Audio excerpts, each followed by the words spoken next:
Right now, as you listen to these words, your brain is performing one of the most extraordinary feats in the known universe. It's taking electromagnetic waves hitting your retina, pressure changes in your eardrums, and somehow weaving them together into what you call reality. But here's the startling truth that neuroscientists have discovered. That reality you're experiencing right now, it exists nowhere else in the universe except inside your mind. No two brains construct the same world, not even identical twins looking at the exact same sunset. Welcome to an exploration that might gently shift how you see everything around you. I'm here to guide you through the fascinating science of perception and reality construction, where we'll discover why your version of the world is uniquely yours, and why that difference isn't a bug in the system, but perhaps its most beautiful feature. Take a moment to glance around wherever you are right now. Notice the colours, the shapes, the sense of depth and distance. Feel the texture of whatever you're touching. What you're experiencing feels immediate, direct, obvious, but according to modern neuroscience, none of what you're perceiving is actually happening outside your skull. Every sight, sound, sensation, and thought is a construction project happening inside the 3 pounds of neural tissue we call your brain. This isn't some abstract philosophical puzzle. It's measurable, observable science that reveals something profound about the nature of consciousness itself. Your brain isn't a passive recorder of reality like a camera or microphone. Instead, it's more like a master storyteller, constantly weaving together fragments of sensory data, memories, expectations, and predictions into the seamless narrative you experience as your life. Let's begin this journey by understanding what neuroscientists mean when they say we don't see reality, we see a story. Patrick Kavanagh, a research professor at Dartmouth College, puts it beautifully. It's really important to understand we're not seeing reality. We're seeing a story that our brain is telling us about reality. This story's so convincing, so immersive, that we rarely question it. But once you understand how it's constructed, you'll never quite look at the world the same way again. Consider something as basic as colour. Right now, you might be looking at something blue or red or green. Those colours feel absolutely real and fundamental to the objects themselves. But here's what physics tells us. Colours don't exist out there in the world. They're not properties of objects, any more than sweetness is a property of sugar molecules. Colours are clever constructions that your brain creates from different wavelengths of colourless electromagnetic radiation. Isaac Newton understood this centuries ago when he demonstrated that white light could be split into a spectrum of colours and then recombined back into white light. The colours weren't hidden inside the light waiting to be revealed. They were created by the interaction between light and our visual system. Every colour you've ever seen, every sunset that's taken your breath away, every painting that's moved you to tears, exists only in the collaboration between electromagnetic waves and your brain's interpretation of them. And we humans can sense only a tiny slice of the full electromagnetic spectrum, nestled between the lows of infrared and the highs of ultraviolet. Every colour we perceive, every part of the totality of each of our visual worlds, comes from this thin slice of reality. There are entire spectrums of light flowing around you right now that remain forever invisible to your eyes. Other creatures see ultraviolet patterns on flowers that guide them to nectar. Some can detect the heat signatures of warm bodies in complete darkness. Your reality is just one version among countless possibilities. This brings us to one of the most fascinating discoveries in neuroscience. The brain operates as a prediction machine. Rather than simply processing whatever information comes through your senses, Your brain is constantly generating expectations about what should happen next, and then comparing those predictions with incoming sensory data. This process, called predictive coding, fundamentally shapes every moment of your conscious experience. Think about walking into your kitchen in the morning. Before you even flip the light switch, your brain has already constructed a detailed prediction of what you'll see. The refrigerator will be where you left it. The coffee maker will be on the counter. Your favourite mug will be in the cupboard. These predictions aren't conscious thoughts. They're happening automatically, below the threshold of awareness, creating a framework for interpreting whatever sensory information comes next. When your predictions match the incoming data, your brain efficiently processes the scene with minimal effort. But when something unexpected happens, when your coffee mug isn't where you left it, or there's a new appliance on the counter, your brain has to work harder to update its model of reality. This prediction error creates a moment of heightened attention as your neural networks scramble to make sense of the discrepancy. This predictive processing happens at every level of perception, from the most basic detection of light and shadow to the most complex recognition of faces and emotions. Your brain isn't waiting for complete information before creating your experience. It's constantly filling in gaps, making educated guesses, and constructing a coherent story from incomplete data. Recent research has revealed just how sophisticated this construction process really is. Scientists at various universities have discovered specialized neurons in the primary visual cortex that respond to illusory images that don't actually exist in the visual field. These neurons, called illusion-coding encoders, fire when you perceive visual illusions like the famous Canissa triangle, where your brain sees a bright white triangle even though only the corners are actually drawn. When researchers used precise light stimulation to activate these specialized neurons in laboratory studies, they could trigger the same brain activity patterns that occur during natural illusion perception, even without any visual stimulus present. This demonstrates that the neural machinery for constructing reality operates independently of external input. Your brain has dedicated circuits for creating experiences that have no basis in the physical world around you. But this isn't a flaw or limitation of perception. It's actually one of its greatest strengths.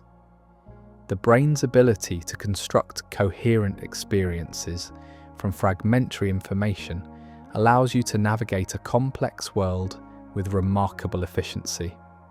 When you're driving and another car partially obscured by a tree appears to be moving toward your lane, your brain doesn't wait for complete visual information.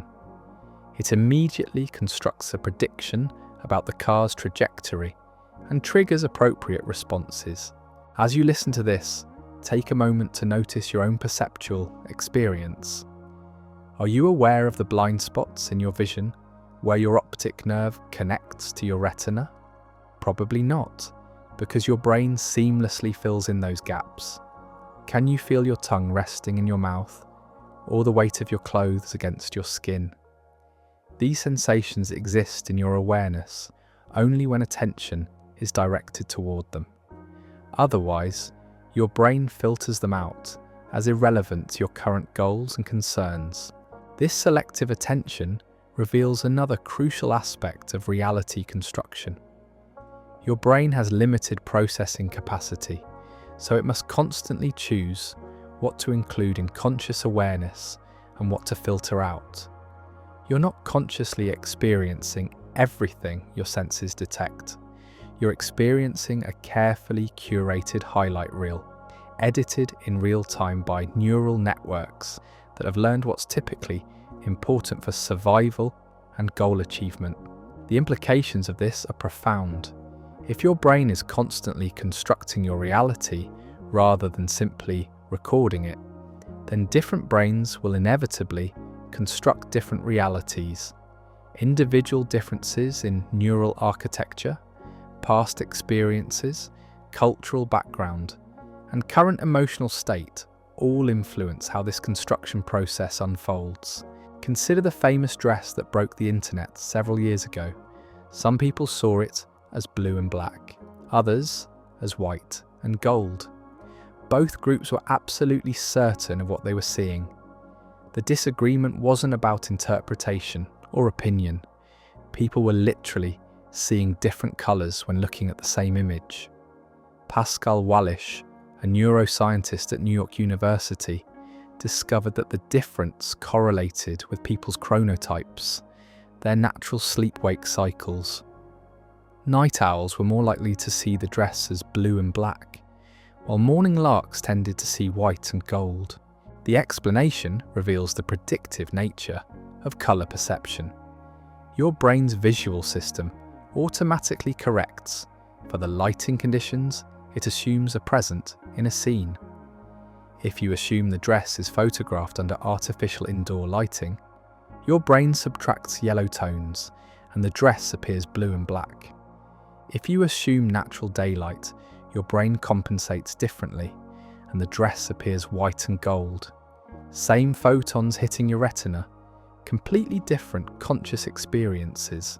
This phenomenon has a name in neuroscience, SURFPAD, which stands for substantial uncertainty combined with ramified or forked priors, and assumptions yields disagreement. When sensory information is ambiguous, your brain fills in the gaps using your priors, your unconscious assumptions based on past experience.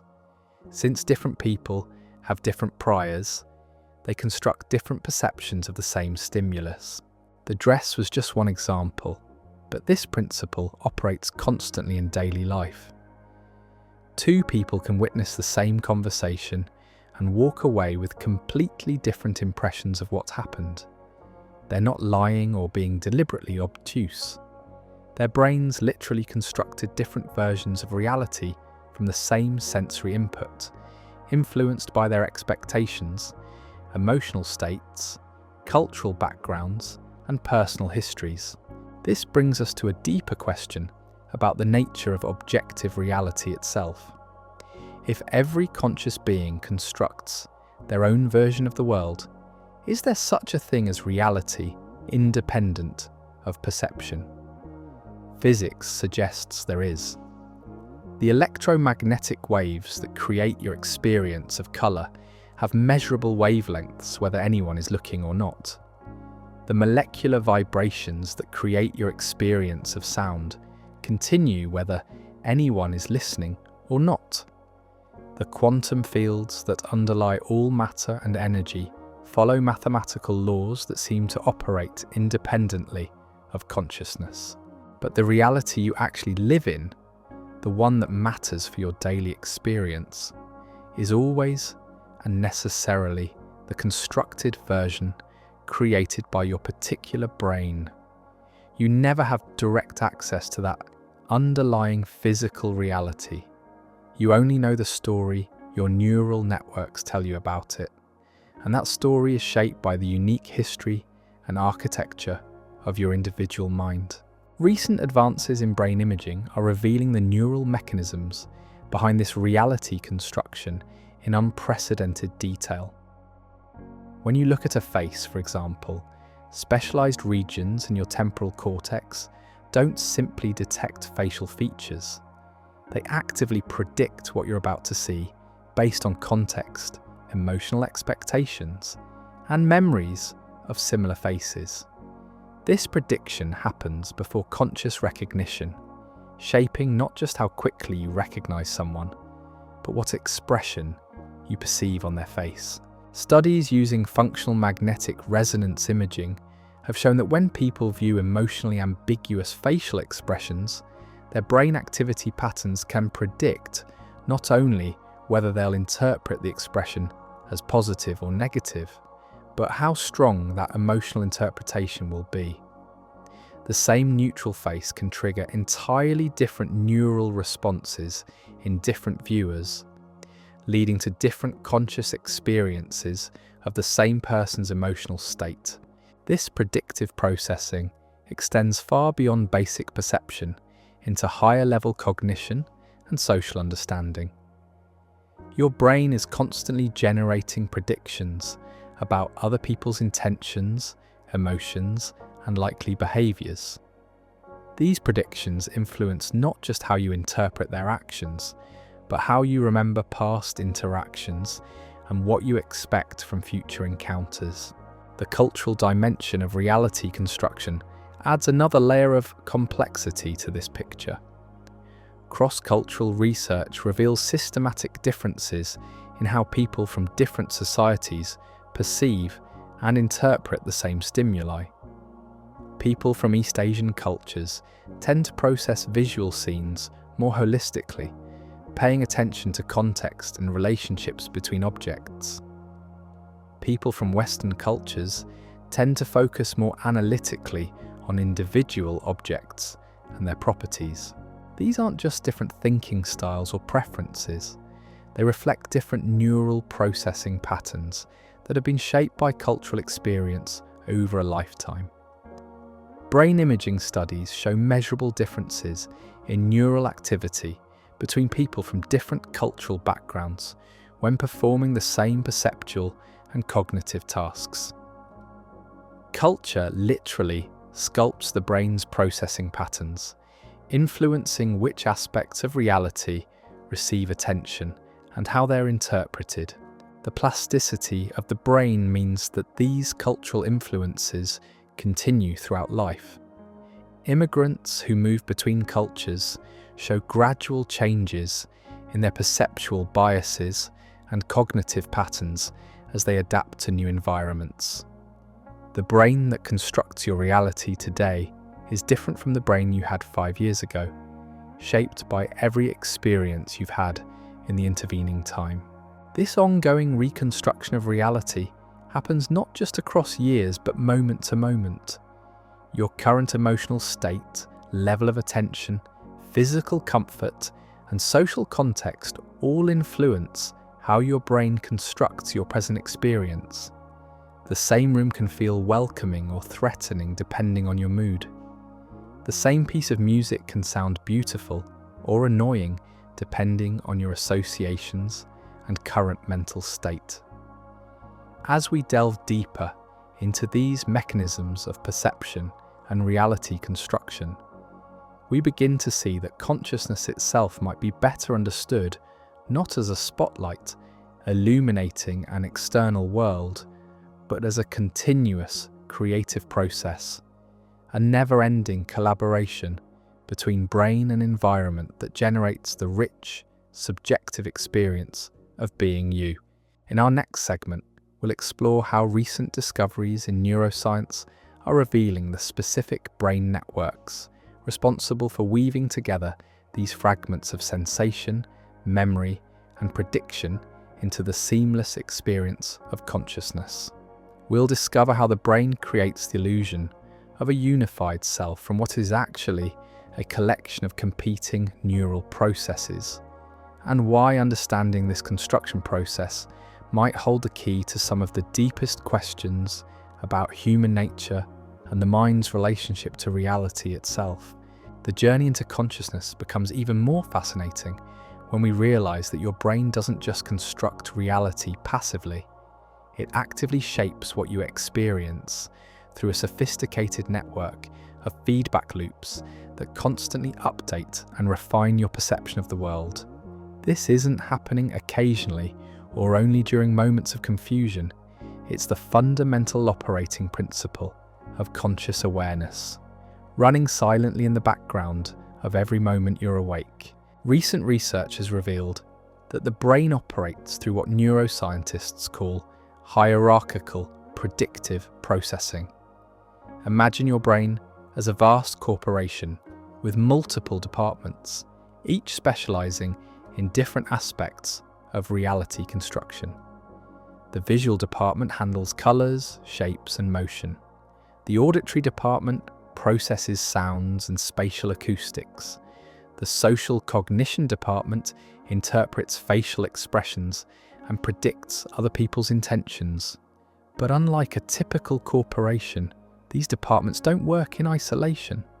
They're constantly communicating, sharing information, and updating each other's predictions about what's happening in the world. At the lowest levels of this hierarchy, neurons are making rapid-fire predictions about basic sensory features. Is that edge moving up or down? Is that sound getting louder or softer?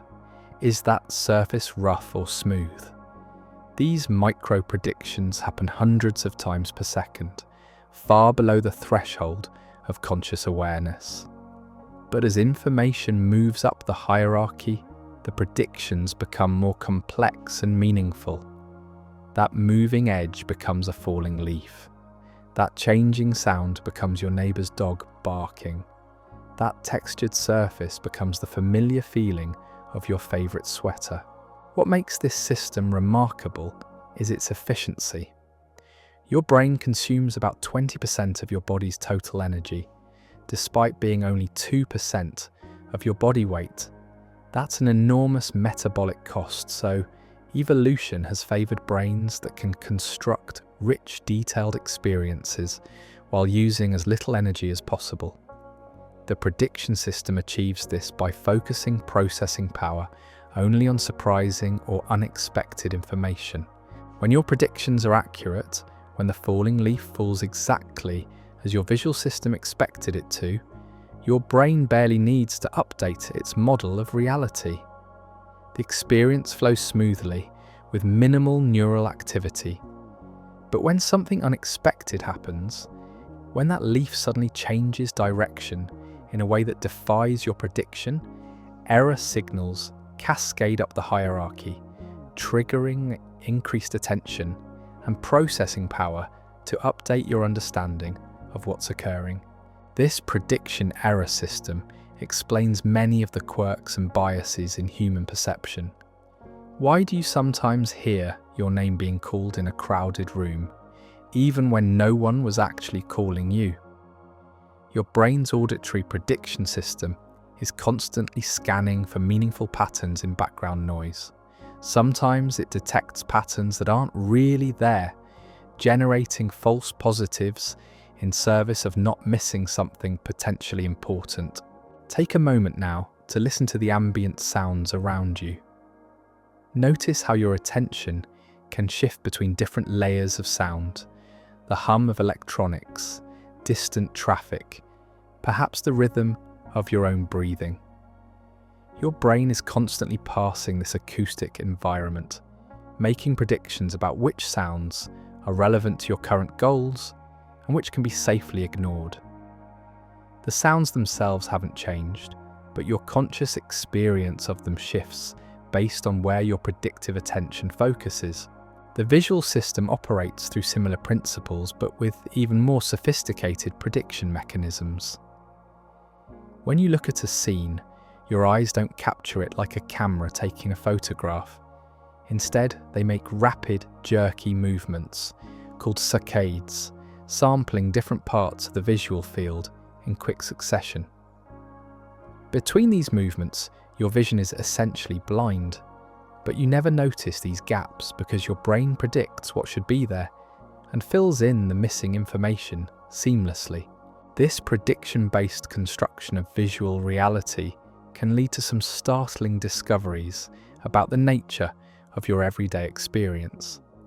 Consider the phenomenon of change blindness, where people completely fail to notice large changes in their visual environment.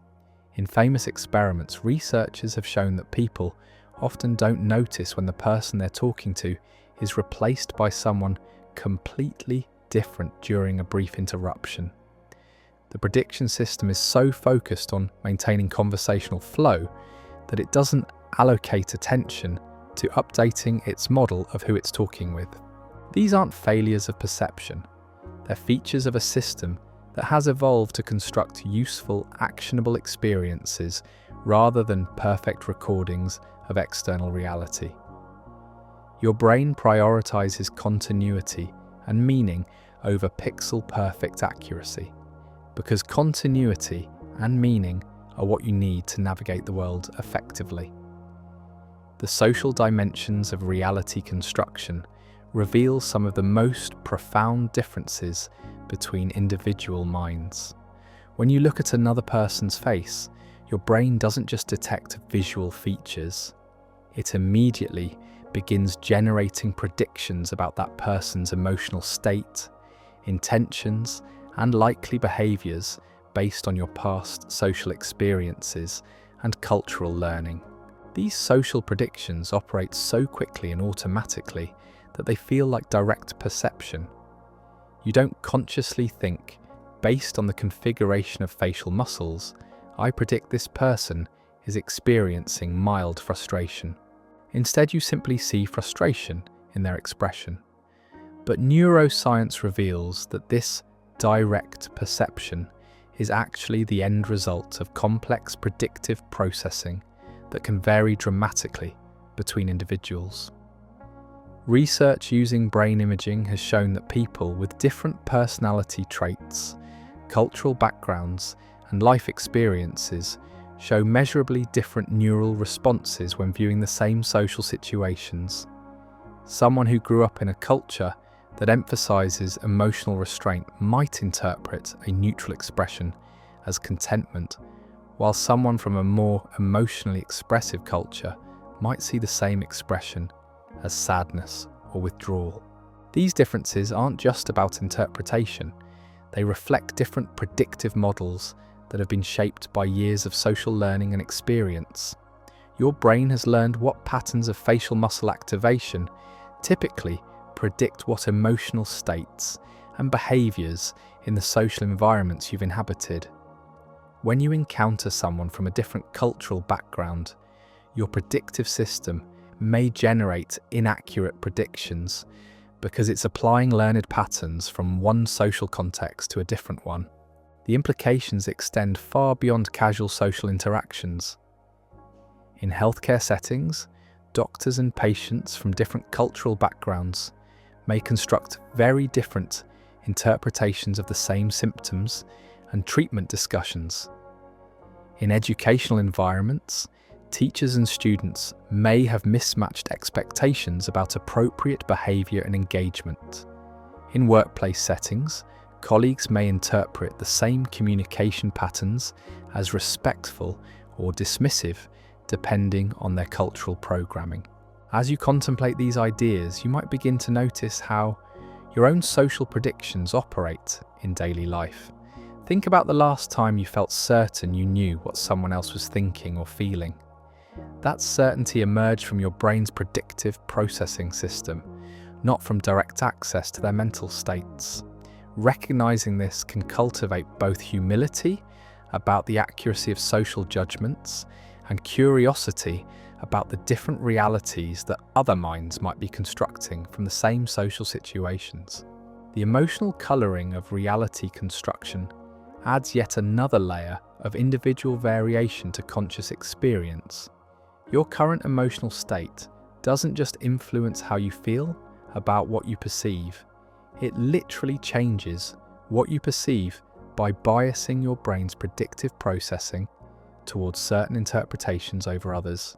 When you're in a positive emotional state, your predictive system is more likely to interpret ambiguous stimuli in optimistic ways.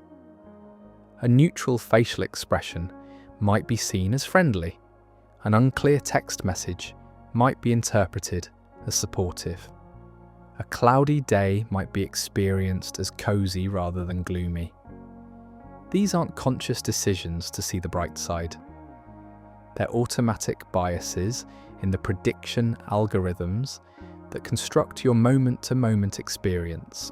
Conversely, negative emotional states bias prediction toward threat detection and pessimistic interpretations.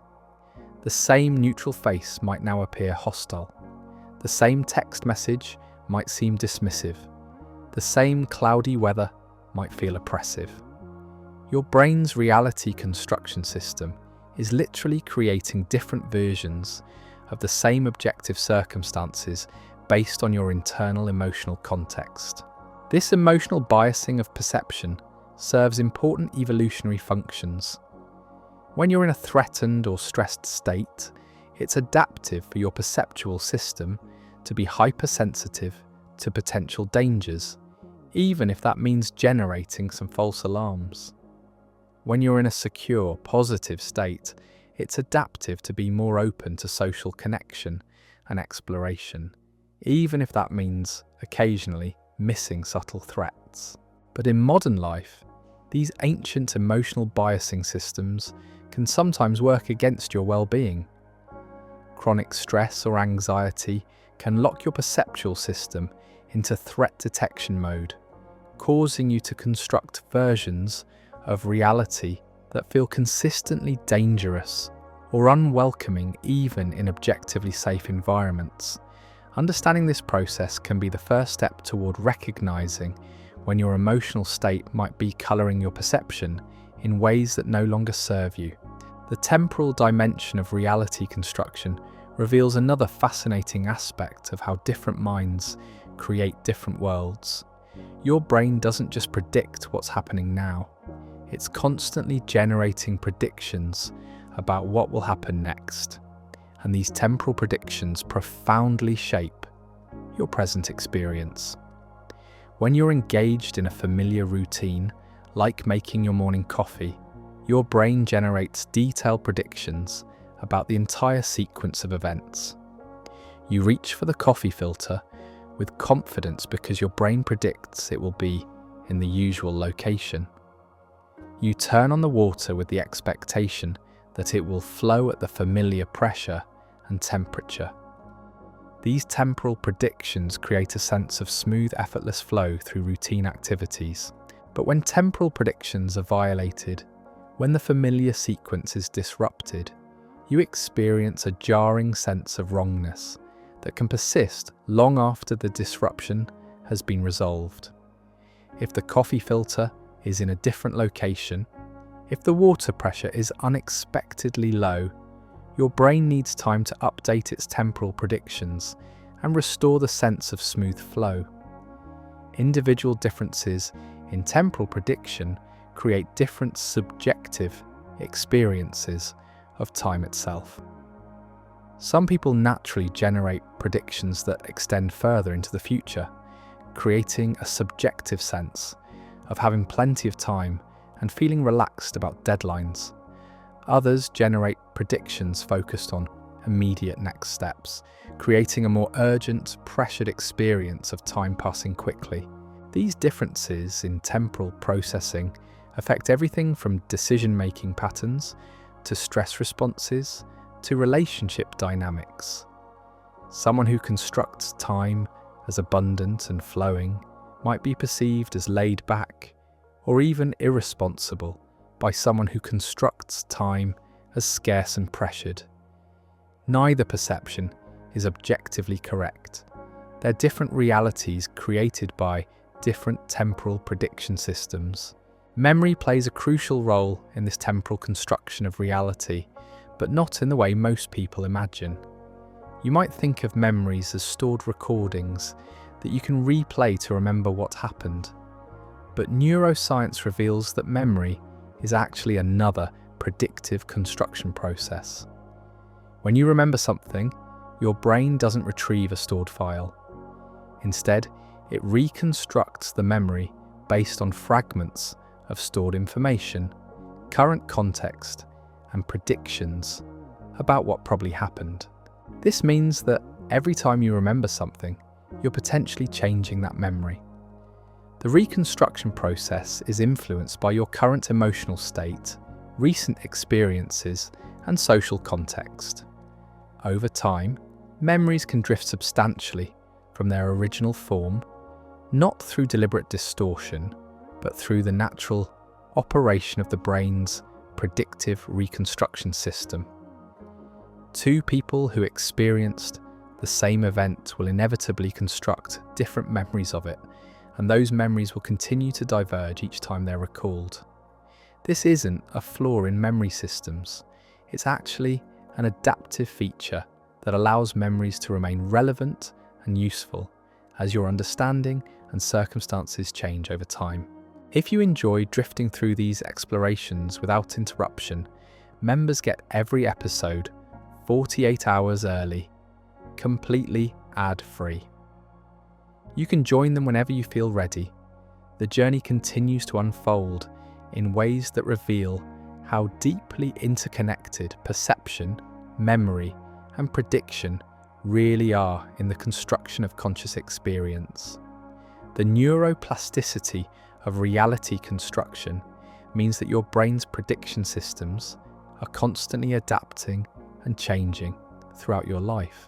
The reality you construct today is different from the reality you constructed 5 years ago, not just because your circumstances have changed, but because your neural prediction networks have been reshaped by every experience you've had. This plasticity operates at multiple timescales. In the short term, your prediction systems adapt within minutes or hours to new environments. When you first enter a noisy restaurant, the sounds might seem overwhelming. But within minutes, your auditory prediction system adapts, learning to filter out background noise and focus on your conversation partner's voice. The acoustic environment hasn't changed, but your constructed experience of it becomes dramatically different. Over longer timescales, months and years of experience can fundamentally reshape how your brain constructs reality. Learning a new language doesn't just give you new words to describe your experience. It literally changes how your brain processes and constructs linguistic meaning, sometimes revealing distinctions and nuances that were previously invisible to your perception. Musicians often report that musical training changes not just their ability to produce music, but their entire auditory experience of the world. They begin to hear harmonic relationships, rhythmic patterns, and tonal qualities that were always present in their acoustic environment, but weren't part of their constructed reality before their training. Visual artists describe similar transformations in their perception of light, colour, and spatial relationships. After years of training their visual attention and prediction systems, they construct richer, more nuanced visual realities that include subtleties of form and composition that remain invisible to untrained perception. These examples reveal something profound about the nature of conscious experience. The world you perceive is not fixed or determined by the objective properties of your environment. It's a collaborative creation between your environment and your brain's learned prediction systems. As those systems develop and change, your reality changes with them. The therapeutic implications of understanding reality construction are beginning to revolutionize approaches to mental health and well-being. If depression, anxiety, and trauma partly involve maladaptive prediction systems that construct persistently threatening or hopeless versions of reality, then healing might involve training those systems to construct more adaptive, resilient realities. Mindfulness practices, for example, can be understood as training attention and prediction systems to construct present moment realities that are less dominated by rumination about the past or anxiety about the future. Cognitive behavioral therapy works partly by helping people recognize when their prediction systems are generating inaccurate or unhelpful interpretations of social situations, and then training alternative prediction patterns. Exposure therapy for phobias operates by gradually retraining prediction systems that have learned to construct certain situations as dangerous when they're actually safe. The feared situation hasn't changed, but the reality constructed by the brain's prediction system is transformed through careful, graduated exposure. As we continue to map the neural mechanisms of reality construction, we're discovering that consciousness itself might be best understood not as a thing or a place, but as a process, an ongoing construction project that never quite finishes.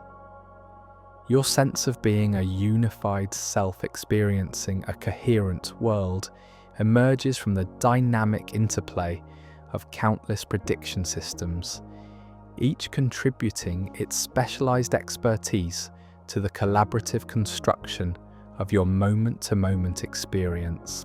The boundaries between self and world, between perception and imagination, between memory and prediction, are far more fluid and constructed than our everyday experience suggests. Understanding this doesn't diminish the reality or importance of your subjective experience. Instead, it reveals that your experience is even more remarkable than you might have imagined. A continuous creative collaboration between your brain and your environment that generates the rich, meaningful world you inhabit. In our next exploration, we'll delve into the quantum mechanical foundations that might underlie these construction processes, examining how the fundamental uncertainty at the heart of physical reality might connect to the constructed nature of conscious experience. The intersection of quantum physics and consciousness studies is opening new questions about the relationship between mind and matter that challenge our most basic assumptions about the nature of reality itself. As we venture deeper into the mystery of individual realities, we encounter something that challenges even our most basic assumptions about the nature of existence itself. The quantum realm, that strange world beneath the atoms that make up everything around you, operates by rules so counterintuitive that they make the brain's reality construction seem straightforward by comparison. And yet some researchers are beginning to wonder whether the fundamental uncertainty that governs quantum mechanics might share unexpected connections with the constructed nature of conscious experience. At the quantum level, particles don't behave like tiny billiard balls following predictable paths through space. Instead, they exist in what physicists call superposition, hovering in multiple potential states simultaneously until the moment they're observed or measured. It's as if reality itself remains undecided about its own properties until consciousness arrives to witness them. While this remains a deeply contested interpretation in physics, with no scientific consensus on consciousness playing any direct role in quantum mechanics, the parallels to your brain's reality construction are intriguingly suggestive. Consider how your visual system handles that blind spot where your optic nerve connects to your retina. The information simply isn't there, yet your brain seamlessly fills in the gap so perfectly that you never notice the absence.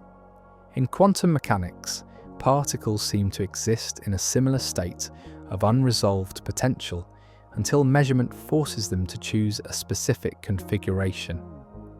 Some interpretations suggest that both processes involve the transition from undefined possibility to definite experience, though this remains highly speculative territory. The measurement problem in quantum physics has puzzled scientists for nearly a century. When a quantum particle in superposition is measured, it instantly collapses into one specific state. But what counts as measurement? And why does observation seem to play such a crucial role in determining physical reality? While mainstream physics explains this through decoherence and environmental interaction rather than conscious observation, the questions it raises about the relationship between information and reality echo the discoveries we've explored about perception and consciousness. Your brain faces a similar challenge every moment you're awake. The sensory information reaching your nervous system is incomplete, ambiguous, and constantly changing. Yet somehow, your neural networks collapse this uncertainty into the definite, coherent experience you call reality. Like quantum measurement, this collapse from possibility to actuality happens through processes we're only beginning to understand. The pioneering physicist Werner Heisenberg once observed that what we observe is not nature itself, but nature exposed to our method of questioning. This insight applies remarkably well to the reality construction happening in your own mind. The questions your brain asks of incoming sensory data, the predictions it generates, and the attention it directs all shape the answers it receives. You don't simply perceive the world, you participate in an ongoing conversation between your consciousness and the information flowing through your environment. Recent experiments in quantum optics have demonstrated something called quantum coherence in biological systems, including certain processes in the human brain. Microtubules within neurons, the protein structures that maintain cellular shape and facilitate intracellular transport, appear to maintain quantum coherence at body temperature for surprisingly long periods. While this doesn't prove that consciousness operates through quantum mechanics, it suggests that quantum effects might play a role in neural processing that we're only beginning to appreciate.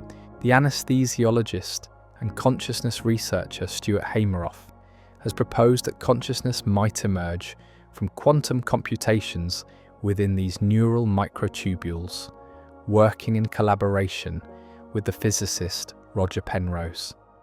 Their orchestrated objective reduction theory remains highly controversial and unproven, but it represents one attempt to bridge the gap between the quantum realm and conscious experience. Most neuroscientists remain skeptical that quantum effects could survive the warm, noisy environment of the brain long enough to influence consciousness, but the research continues to evolve. What's particularly fascinating is how both quantum mechanics and consciousness studies grapple with the hard problem of observation. In quantum physics, the act of measurement seems to fundamentally alter what's being observed. In consciousness research, the attempt to study subjective experience from an objective scientific perspective faces similar paradoxes. How do you objectively study something that's essentially subjective? How do you measure consciousness without changing it in the process? These parallels might be more than coincidental. Some interpretations suggest that both quantum measurement and conscious observation involve the transition from potential to actual, from possibility to definite experience. The quantum field of possibilities collapses into specific particle states. The neural field of predictions and possibilities collapses into specific conscious experiences. While this remains metaphorical rather than literal, the similarities are thought-provoking. Take a moment to reflect on your own experience right now. You're aware of these words, but that awareness emerges from countless unconscious neural processes happening beneath the threshold of conscious access. Similarly, quantum particles exist in superposition until measurement reveals their definite properties. In both cases, definite experience emerges from undefined potential through processes that remain deeply mysterious. The concept of quantum entanglement adds another layer to these considerations. When particles become entangled, measuring one instantly affects the other, regardless of the distance separating them.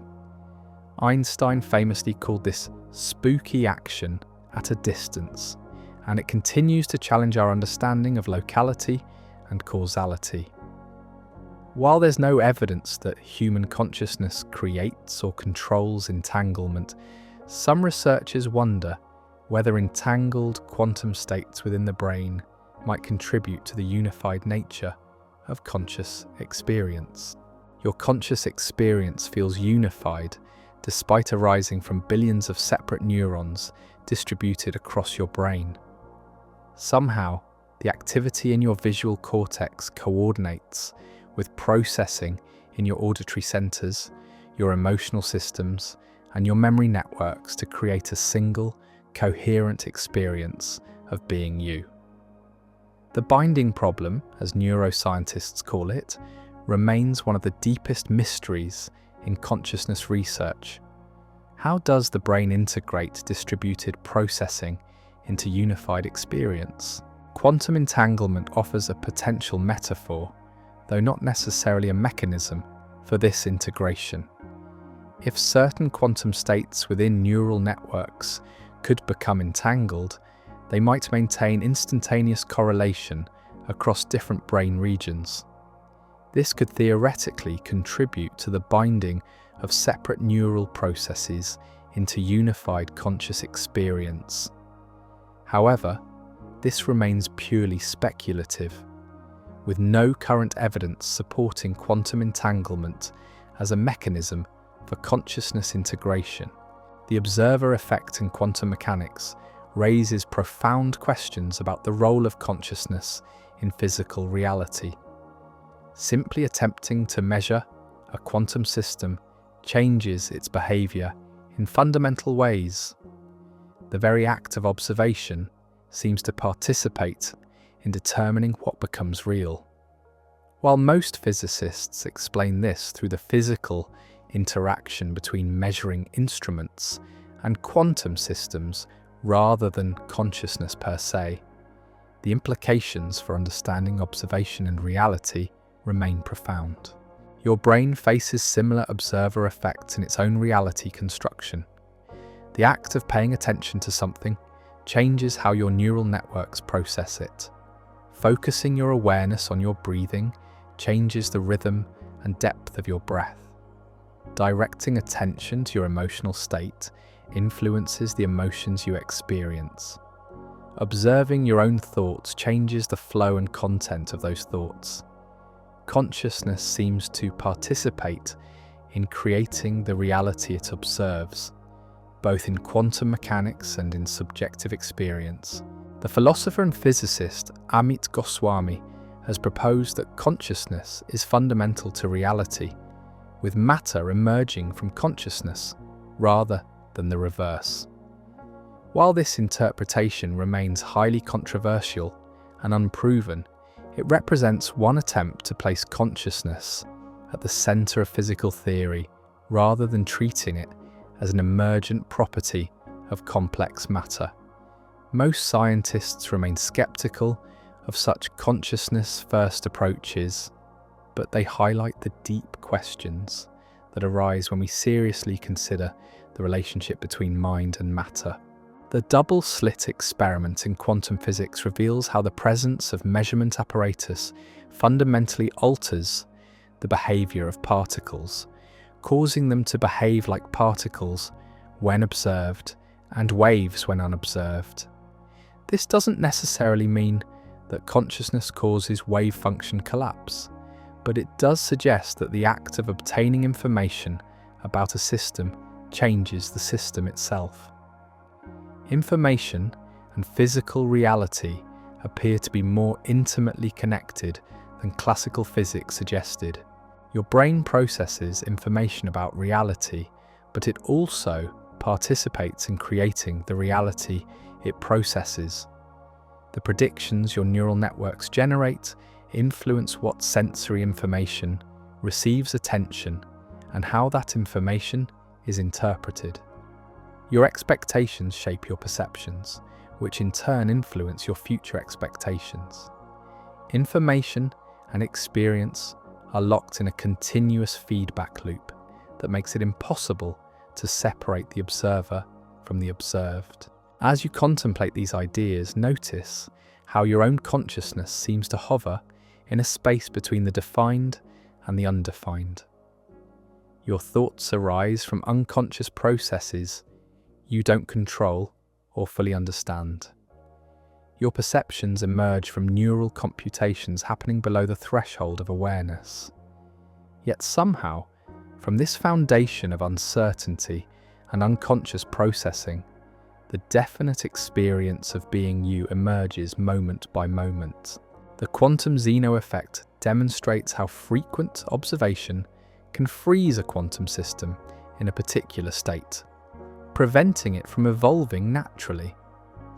Similarly, excessive self-observation or rumination can sometimes freeze psychological processes that might otherwise flow and change naturally. The act of observing, whether in quantum mechanics or consciousness, isn't neutral. It participates in shaping what unfolds. If you enjoy drifting through these explorations without interruption, members get every episode 48 hours early, completely ad-free. You can join them whenever you feel ready. The mysteries we're exploring seem to deepen rather than resolve as we venture further into the intersection of mind and matter. Meditation practitioners often report experiences that seem to echo quantum mechanical principles, though this remains entirely metaphorical rather than literal. During deep meditative states, the sense of a solid, separate self can dissolve into something more fluid and interconnected. The boundaries between observer and observed, between self and environment, become less defined. While these are subjective experiences rather than objective quantum effects, they suggest that consciousness might naturally access states that mirror the fundamental uncertainty and interconnectedness found in quantum mechanics. The concept of quantum tunneling, where particles can pass through barriers that should be impenetrable according to classical physics, offers another intriguing parallel to consciousness phenomena. Creative insights often seem to tunnel through logical barriers that should prevent their emergence. Solutions to problems sometimes appear fully formed without conscious derivation, as if they've somehow tunneled from the unconscious to conscious awareness without passing through the usual intermediate steps of logical reasoning. The role of context in quantum mechanics mirrors its role in consciousness. A particle's properties depend partly on the experimental setup used to measure it. Similarly, your conscious experience depends partly on the context in which it arises. The same sensory input can generate completely different experiences depending on your emotional state, cultural background, expectations, and current goals. Context doesn't just influence interpretation, it participates in creating what gets experienced. The quantum eraser experiment demonstrates how future measurements can retroactively determine the past behavior of particles, challenging our understanding of causality and temporal sequence. While this doesn't suggest that consciousness can literally change the past, it does highlight how non-linear the relationship between cause and effect can be. Your current understanding of past events influences how you remember them, which in turn shapes your present experience and future expectations. Memory, prediction, and present experience exist in a complex web of mutual influence that defies simple linear causation. The many worlds interpretation of quantum mechanics suggests that all possible quantum outcomes actually occur, but in separate, non-communicating branches of reality. While this remains highly speculative and unproven, it offers an interesting perspective on consciousness and choice. Perhaps your brain's reality construction process is constantly selecting which branch of possibility becomes your experienced reality, while other potential experiences remain forever inaccessible to your awareness. Consider the decisions you make throughout the day, from simple choices like what to wear to complex decisions about relationships and career paths. Each choice seems to collapse a field of possibilities into one actualized experience. The paths not taken don't cease to exist as logical possibilities, but they become inaccessible to your lived experience. Your consciousness navigates through possibility space, selecting which potential futures become actual presents. The uncertainty principle in quantum mechanics states that certain pairs of properties cannot be simultaneously known with perfect precision. The more precisely you determine a particle's position, the less precisely you can know its momentum, and vice versa. Consciousness faces similar trade-offs. The more precisely you focus attention on specific details, the less aware you become of the broader context.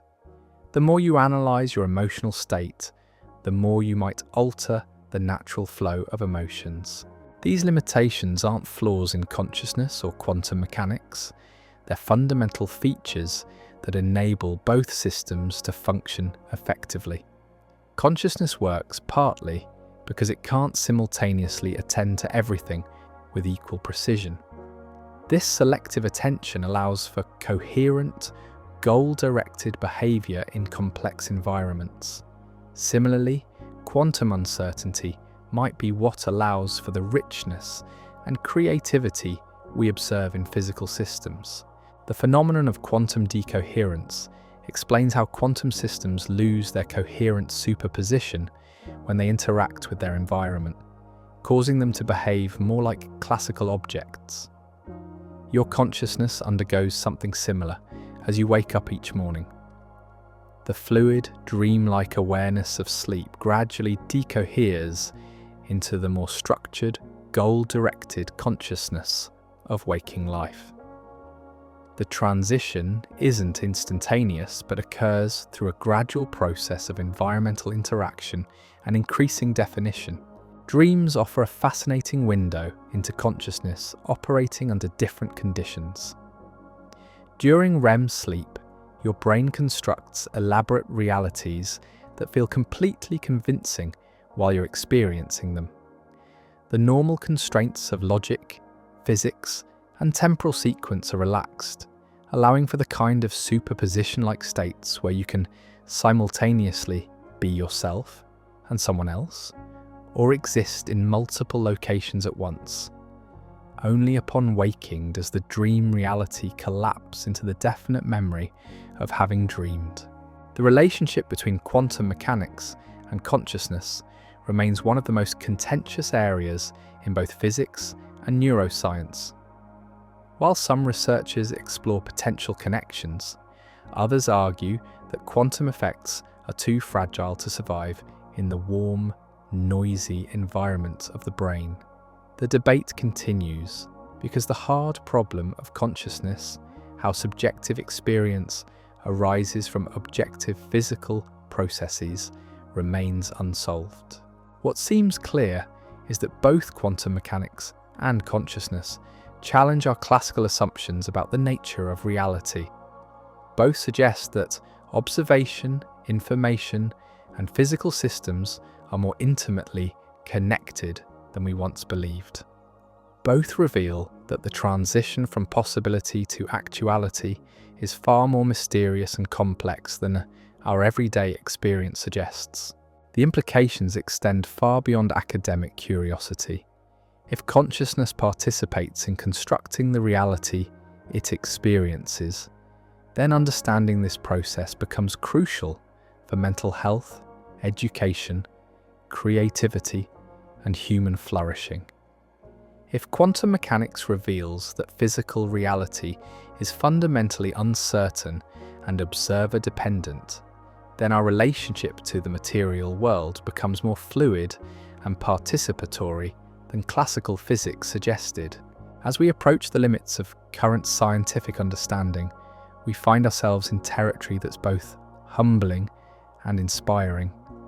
The mysteries of consciousness and quantum mechanics remind us that reality is far stranger and more wonderful than our ancestors imagined.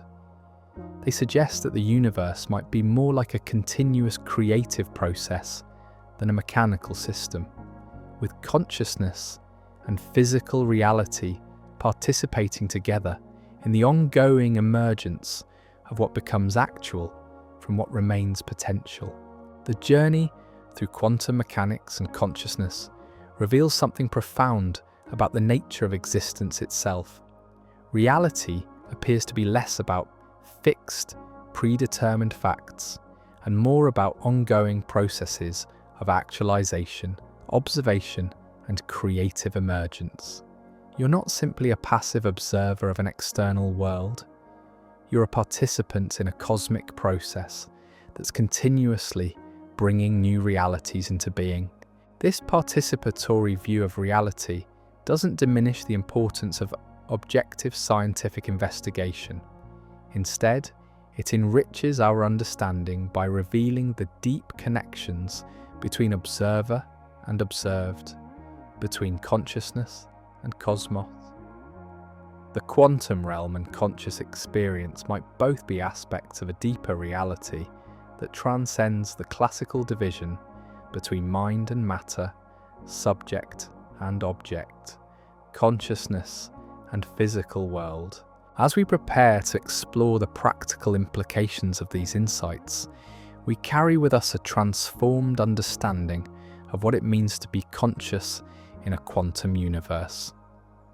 The boundaries between self and world, between observer and observed, between possibility and actuality are far more fluid and participatory than our everyday experience suggests. This fluidity isn't a problem to be solved, but a feature to be appreciated, the very characteristic that makes consciousness and creativity possible.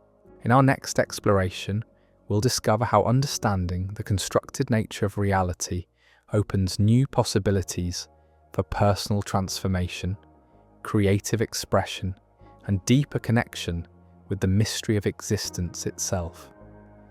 The practical applications of these insights extend into every aspect of human experience, from the way we relate to ourselves to how we navigate relationships, make decisions, and find meaning in an uncertain world. The intersection of neuroscience, quantum physics, and consciousness studies is revealing that reality is far more participatory, creative, and mysterious than we ever imagined. And you, right now, are both witness to and participant in this ongoing miracle of existence, this continuous emergence of actuality from the infinite field of possibility that surrounds and includes every moment of conscious experience. But perhaps the most remarkable discovery is that this understanding doesn't make life less meaningful or more uncertain. Instead, it reveals that meaning and certainty themselves are creative achievements, ongoing accomplishments of consciousness in its dance with the quantum field of possibility. You're not lost in an uncertain universe. You're home in a creative cosmos that includes your consciousness as one of its most extraordinary expressions. The gentle wisdom emerging from these explorations suggests that consciousness and quantum mechanics might both point toward a universe that's fundamentally creative rather than mechanical, participatory rather than deterministic, meaningful rather than random. This isn't a proven scientific fact, but a speculative possibility that enriches rather than replaces our scientific understanding of mind and matter. As we continue this journey together, we're discovering that the most profound questions about consciousness and reality don't have simple answers. Instead, they open into ever deeper mysteries that invite exploration rather than demand solution. The quantum universe and conscious experience share this quality of inexhaustible depth, of always revealing new layers of complexity and beauty the more carefully we observe them. And in that inexhaustibility, in that endless capacity for surprise and revelation, we find perhaps the deepest connection between quantum mechanics and consciousness. Both remind us that reality is far more wonderful, creative, and mysterious than our concepts can fully capture. Both invite us into a relationship of curiosity, humility, and appreciation for the profound mystery of existence itself. The practical implications of understanding reality as constructed and participatory extend into every aspect of human experience, from the most intimate moments of self-awareness to the broadest questions of meaning and purpose. When you recognize that your consciousness participates in creating the reality you experience, you begin to see new possibilities for growth, healing, creativity, and connection that were invisible when reality seemed fixed and external. This participatory understanding doesn't make you responsible for everything that happens in your life, but it does reveal your creative involvement in how you experience and respond to whatever arises. The quantum mechanical principle that observation participates in determining reality finds its parallel in the psychological insight that attention shapes experience, that consciousness participates in constructing the very reality it observes. As we prepare to explore these practical applications, we carry with us a sense of wonder at the profound mystery we've discovered at the heart of existence.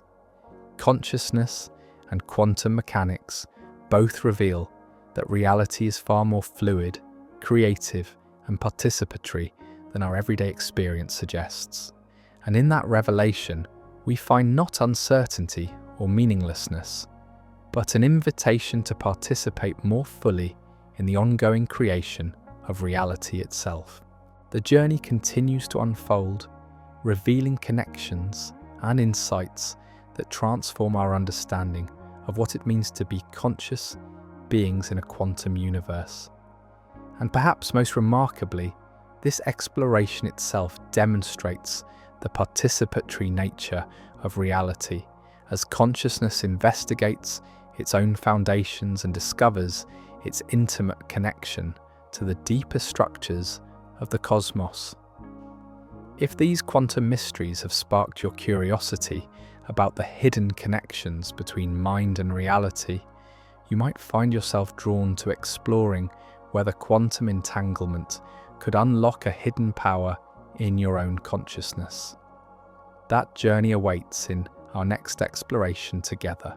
The practical applications of understanding reality as constructed and participatory extend far beyond academic curiosity into the very fabric of daily human experience. When you recognize that your consciousness doesn't simply observe reality, but participates in its ongoing construction, you begin to notice subtle possibilities for transformation that were previously invisible. This isn't about magical thinking or claiming you can control external events through mental effort alone. Rather, it's about recognizing the genuine creative involvement your awareness has in shaping your lived experience of whatever circumstances arise. Consider how this understanding might appear in your own morning routine. As you wake up and your consciousness gradually coalesces from the fluid states of sleep, you're literally participating in the construction of your daily reality. The expectations you bring to the day, the attention you direct towards certain possibilities over others, the emotional tone you cultivate as awareness emerges, all of these contribute to the specific version of reality you'll inhabit for the next 16 hours. This isn't wishful thinking. Neuroscience reveals measurable differences in brain activity, stress hormone levels, and immune function based on the predictive frameworks your consciousness employs as it constructs your experience. When your prediction systems generate expectations of threat, your body responds with real physiological changes that can affect everything from your to learn new information to your capacity for social connection. When your attention consistently focuses on possibilities for growth and discovery, your neural networks literally rewire themselves to become more sensitive to opportunities that align with those expectations. The therapeutic implications of this understanding are beginning to revolutionize approaches to mental health and human flourishing. Traditional models often treat psychological distress as something that happens to a passive recipient, like an infection that requires external treatment. But if consciousness participates in constructing the reality it experiences, then healing becomes a collaborative process between therapeutic interventions and the individual's own reality construction capabilities. Mindfulness-based therapies work partly by training attention to construct present moment realities that are less dominated by rumination about past difficulties or anxiety about future uncertainties. Rather than trying to eliminate negative thoughts or emotions, these approaches teach people how to relate differently to their internal experience, recognizing that thoughts and feelings are constructions rather than solid realities that must be believed or obeyed. Cognitive behavioral therapy operates through similar principles, helping people recognize when their predictive processing systems are generating interpretations of situations that no longer serve their well-being. The therapy doesn't change external circumstances directly. Instead, it trains consciousness to construct different versions of the same circumstances, versions that open possibilities for more adaptive responses and greater life satisfaction. Take a moment to notice how this might already be operating in your own experience. Think of a situation in your life that feels challenging or stuck. Now consider how your consciousness has been constructing that situation. What predictions have you been generating about how it will unfold? What aspects of the situation receive your attention and which remain in the background of awareness? What emotional tone colours your construction of this challenge? This isn't about blame or self-criticism. Your consciousness has been doing its best to construct a workable reality based on the information and experiences available to it. But recognizing the constructed nature of your experience opens possibilities for gentle experimentation with alternative constructions. What if you directed attention toward different aspects of the situation? What if you held the challenge with curiosity rather than resistance? What if you generated predictions based on growth and learning rather than threat and limitation? The relationship between meditation and reality construction reveals some of the most profound practical applications of these insights. Advanced meditation practitioners often report experiences that seem to demonstrate the fluid, constructed nature of consciousness itself. The sense of being a solid, separate self can dissolve into something more spacious and interconnected. The boundaries between observer and observed, between self and environment, become less defined and more participatory. These aren't just altered states of consciousness with no practical relevance. Long-term meditation practice creates measurable changes in brain structure and function that affect how practitioners construct reality during ordinary waking consciousness. Areas of the brain associated with emotional regulation become more developed. Networks involved in self-referential thinking become less dominant. The default mode network, which generates much of our internal narrative and sense of separate selfhood, shows reduced activity during both meditation and everyday activities.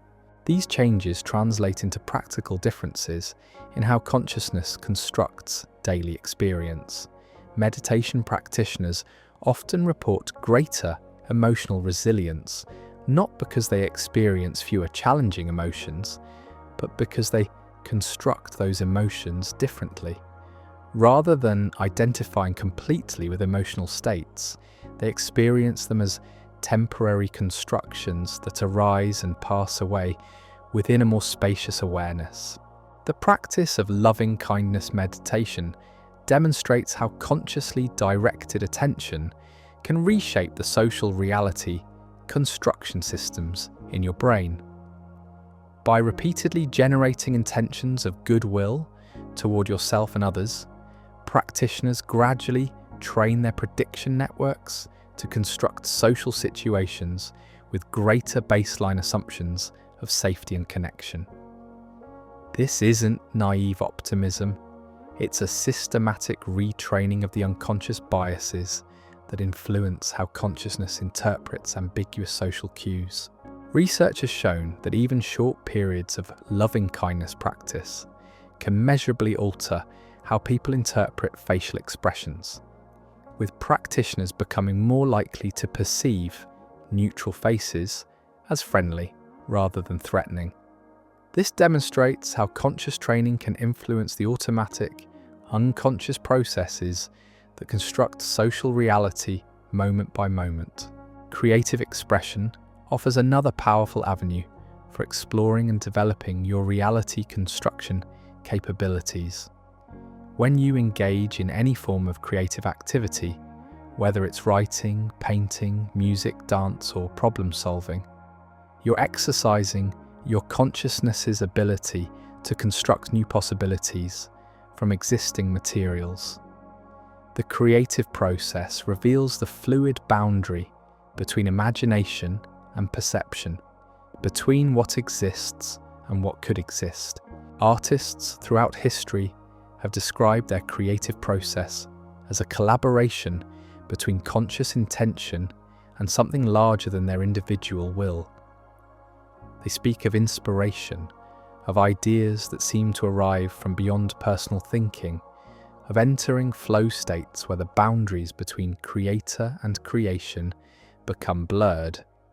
From the perspective of reality construction, these experiences make perfect sense.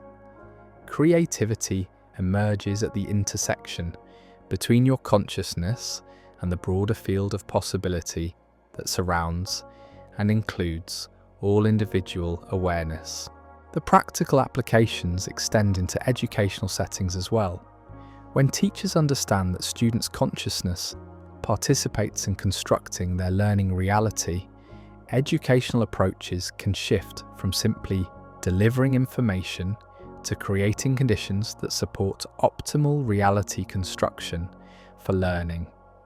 This might involve helping students develop more adaptive prediction systems about their own capabilities, or training attention skills that allow for deeper engagement with educational material.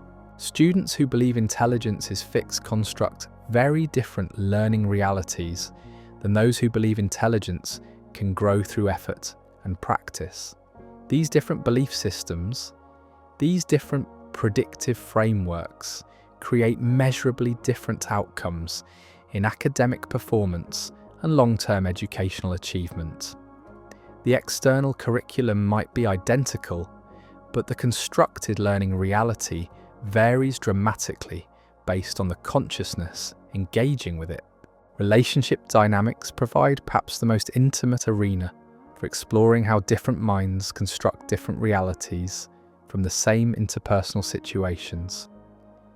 When you understand that both you and your partner, friend, or colleague are constantly constructing your experience of the relationship based on predictions, assumptions, and attention patterns shaped by your individual histories, conflicts become less about who's right and more about understanding the different realities each person is inhabiting.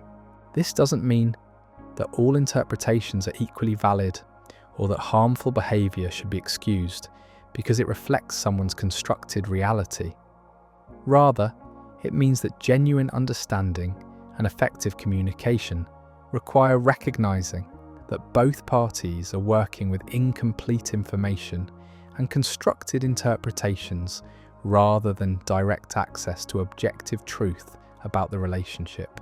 Couples therapy often works by helping partners recognize how their individual reality construction systems are generating different versions of the same relationship events.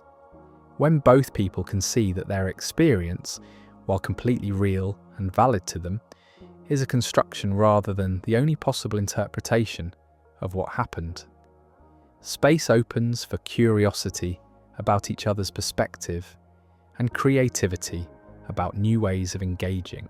The workplace offers daily opportunities to observe and experiment with reality construction principles. Consider how meetings unfold differently depending on the predictive frameworks and attention patterns that participants bring to them.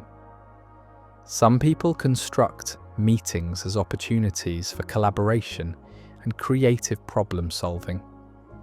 Others construct them as arenas for competition and status negotiation. Still others construct them as necessary interruptions to be endured with minimal engagement. These different constructions aren't just internal experiences with no external consequences. They influence behaviour in ways that actually shape the meeting reality for everyone involved. The person who constructs meetings as collaborative opportunities tends to ask different questions, listen differently, and contribute in ways that make collaboration more likely. Their construction becomes partly self-fulfilling, not through magical thinking, but through the real behavioural differences that emerge from different predictive frameworks. Leadership, from this perspective, involves understanding how to create conditions that support optimal reality construction in others. Effective leaders recognise that people's performance emerges partly from how their consciousness constructs the work environment, their role within it, and their possibilities for contribution and growth. Rather than simply managing behaviour, transformational leadership works at the level of helping people construct more empowering and engaging versions of their work reality. The implications for parenting are profound as well. Children's consciousness is extraordinarily plastic, with reality construction systems that are still developing and highly responsive to environmental input. Parents who understand this can be more intentional about creating conditions that support the development of resilient, creative, and compassionate reality construction capabilities in their children. This might involve helping children develop awareness of their own emotional states without becoming completely identified with them. It might mean teaching them to recognize that thoughts are mental constructions rather than absolute truths that must be believed without question. It might involve modeling curiosity and growth mindset approaches to challenges, demonstrating how consciousness can construct difficulties as opportunities for learning rather than threats to be avoided. The relationship between physical health and reality construction reveals another practical dimension of these insights. While consciousness doesn't directly control physical processes through mental effort alone, the reality construction systems in your brain do influence stress response patterns, immune function, sleep quality, and other physiological processes that affect overall health and well-being. Chronic stress often involves reality construction systems that are locked into threat detection mode, generating predictions of danger and interpretations of challenges that trigger physiological responses originally designed for immediate physical threats. These responses, when activated continuously by constructed psychological threats, can contribute to inflammation, cardiovascular problems, digestive issues, and immune system dysfunction. Mind-body practices like yoga, tai chi, and qigong work partly by training consciousness to construct different relationships to physical sensations, emotional states, and environmental stresses. Rather than trying to eliminate stress entirely, these practices teach people how to construct stress as information rather than emergency, as temporary activation rather than permanent condition.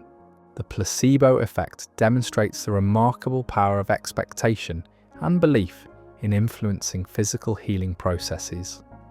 While this doesn't mean that positive thinking can cure serious medical conditions, it does reveal that consciousness participates in health and healing in ways that go beyond conscious control or understanding.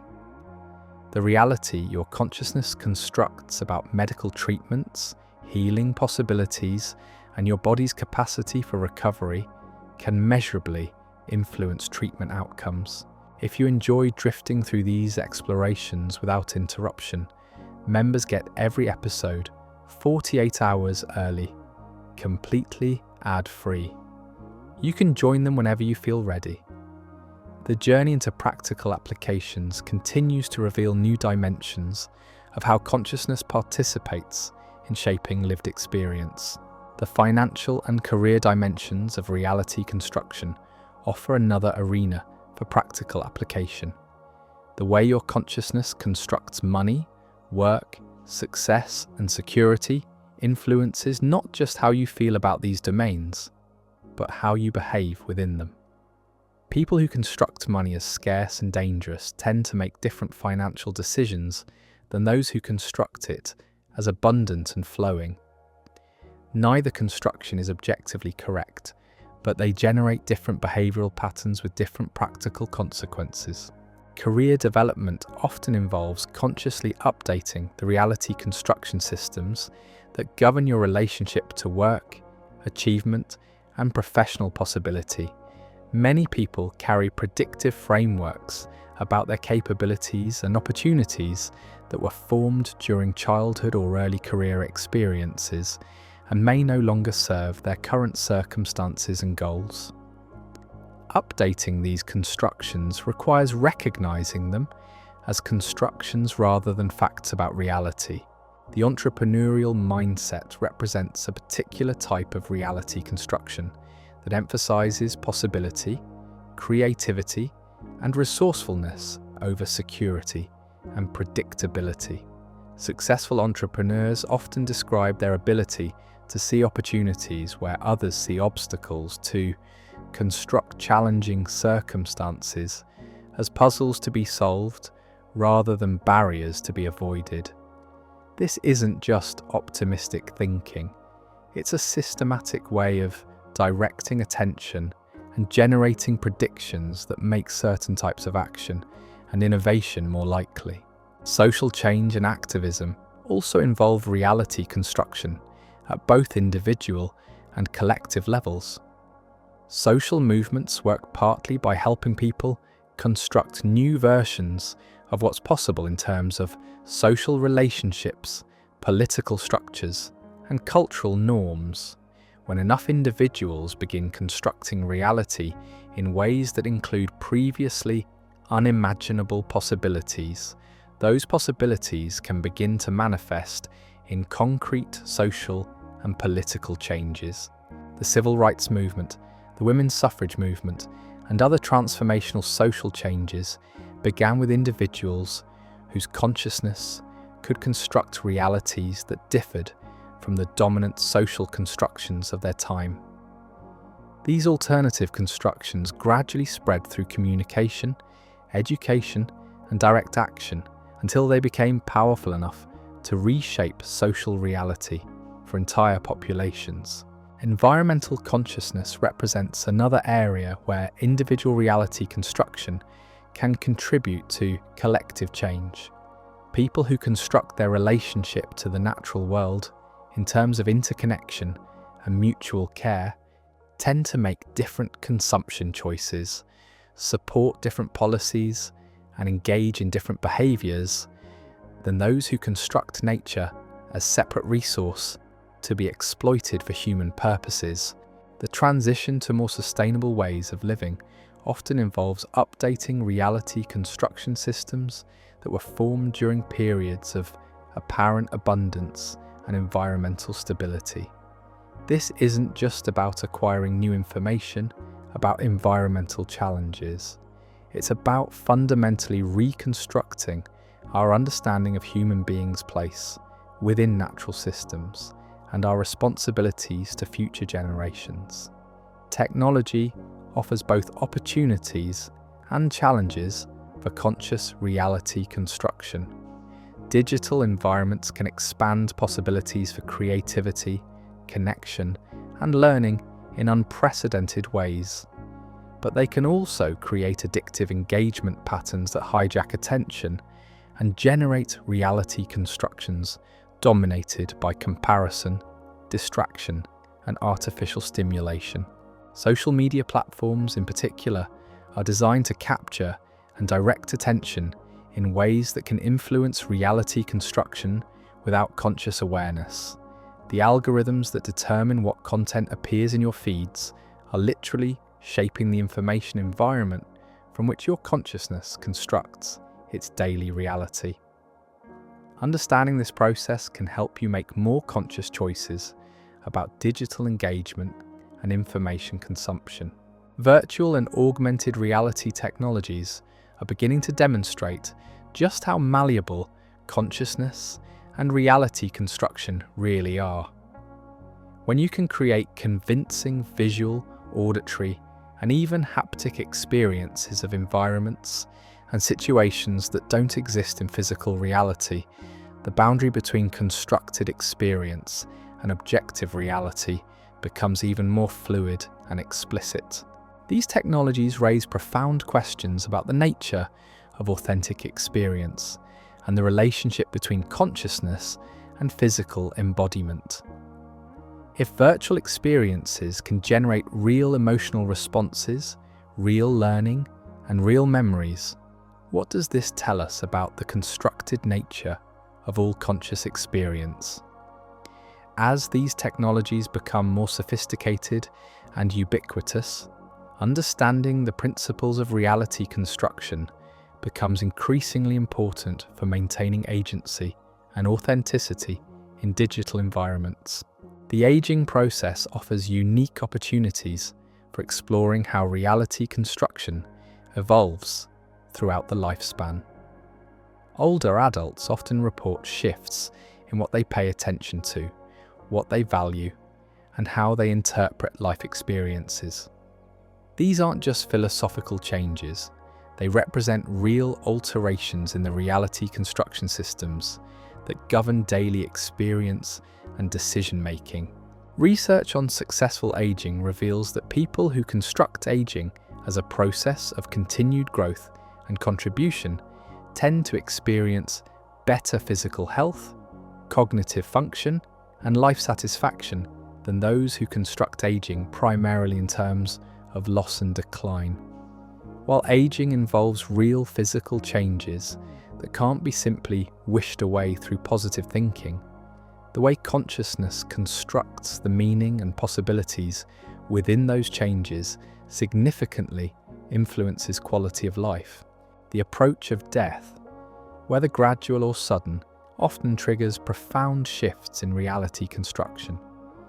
Many people report that facing mortality clarifies what really matters, stripping away constructions based on social comparison, material accumulation, or future achievement in favor of present moment appreciation and authentic relationship.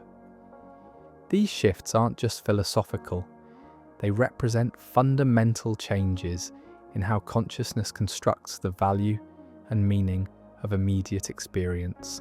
Grief and loss provide some of the most intense opportunities for understanding the constructed nature of emotional reality.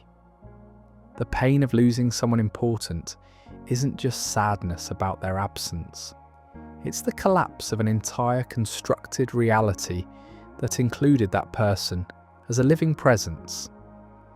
The grieving process involves gradually reconstructing a version of reality that can hold both the love for the deceased person and the acceptance of their physical absence.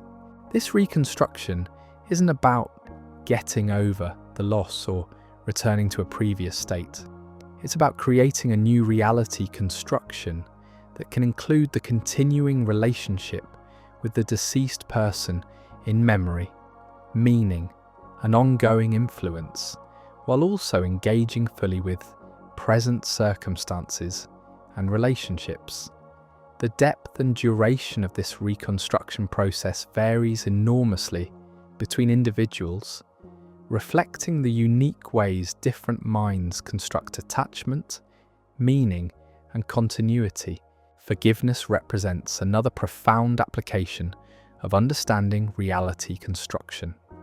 Forgiveness isn't about condoning harmful behavior or pretending that painful events didn't happen. Rather, It's about reconstructing your relationship to past events in ways that reduce their power to generate ongoing suffering in present experience. This reconstruction doesn't change what happened, but it can transform how what happened continues to influence your current reality construction. The process of forgiveness often involves recognizing that your ongoing resentment and hurt are constructions generated by your consciousness rather than qualities inherent in past events themselves. Those events happened and had real consequences, but your present experience of them is shaped by how your memory systems reconstruct them, and how your prediction systems use those reconstructions to generate expectations about current and future relationships. Compassion, both for yourself and others, emerges naturally from understanding the constructed nature of subjective reality.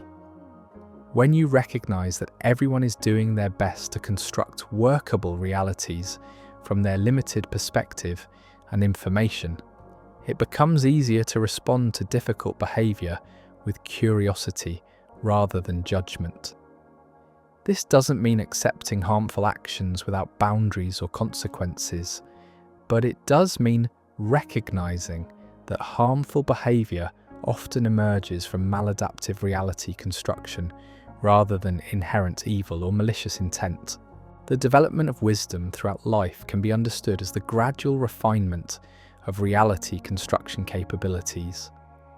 Wise individuals often demonstrate the ability to construct multiple perspectives on complex situations, to hold uncertainty without premature closure, and to respond to challenges with creativity rather than rigid reactivity. These aren't just personality traits, they represent sophisticated developments in consciousness that allow for more flexible and effective engagement with the inherent uncertainty and complexity of existence. As you reflect on these various applications of reality construction principles, you might notice how they all point toward greater agency and creativity in your relationship with experience. Understanding that consciousness participates in constructing reality doesn't make you omnipotent or responsible for everything that happens, but it does reveal genuine possibilities for transformation that exist in every moment of awareness. The practical wisdom emerging from these insights suggests that you're neither completely powerless victim of external circumstances nor omnipotent creator of your entire reality. Instead, you're a creative participant in an ongoing collaborative process between consciousness and cosmos, between individual awareness and the larger field of possibility in which all experience arises. This participatory understanding invites both humility and empowerment. Humility because it reveals how much of your experience emerges from processes beyond conscious control or complete understanding. Empowerment because it reveals genuine creative involvement in how those processes unfold into conscious experience and behavioral response. The integration of these insights into daily life doesn't require dramatic changes or special practices, though it can certainly include those if they appeal to you. More often, it involves subtle shifts in attention, gentle experiments with alternative perspectives, and growing appreciation for the creative mystery of consciousness itself. You're already participating in reality construction every moment you're awake. Understanding this process simply allows for more conscious and skillful participation. As we approach the completion of our exploration, these practical applications reveal something beautiful about the nature of human consciousness. You're not separate from the universe, looking in from the outside. You're not a passive victim of forces beyond your control. And you're not a lonely creator trying to manifest reality through individual will alone. Instead, You're an active participant in the ongoing creative process by which the universe comes to know and express itself through the countless unique perspectives of conscious beings.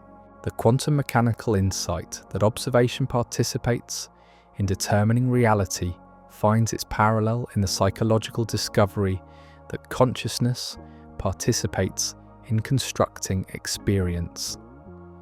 Both suggest that the universe is far more interactive, creative, and participatory than our ancestors imagined. Both reveal that the boundaries between observer and observed, between consciousness and cosmos, are more fluid and collaborative than our everyday experience typically suggests. This participatory vision doesn't diminish the importance of objective scientific investigation or practical problem solving. Instead, it enriches these activities by revealing their creative and collaborative dimensions. Science itself emerges from the interaction between conscious observers and natural phenomena. Technology develops through the creative application of consciousness to material possibilities. Art, relationships, education, healing, and social change all involve conscious participation in bringing new realities into being. The gentle wisdom emerging from understanding reality construction suggests that life is far more creative, meaningful, and collaborative than it appears from the perspective of consciousness that believes itself separate from the world it observes. You're not an isolated subject trying to understand and control an external object world. You're a unique expression of the universe's capacity for conscious experience, contributing your distinctive perspective to the ongoing creative unfoldment of reality itself. This understanding doesn't solve all problems or eliminate all uncertainty. Instead, it transforms problems into creative challenges and uncertainty into open possibility.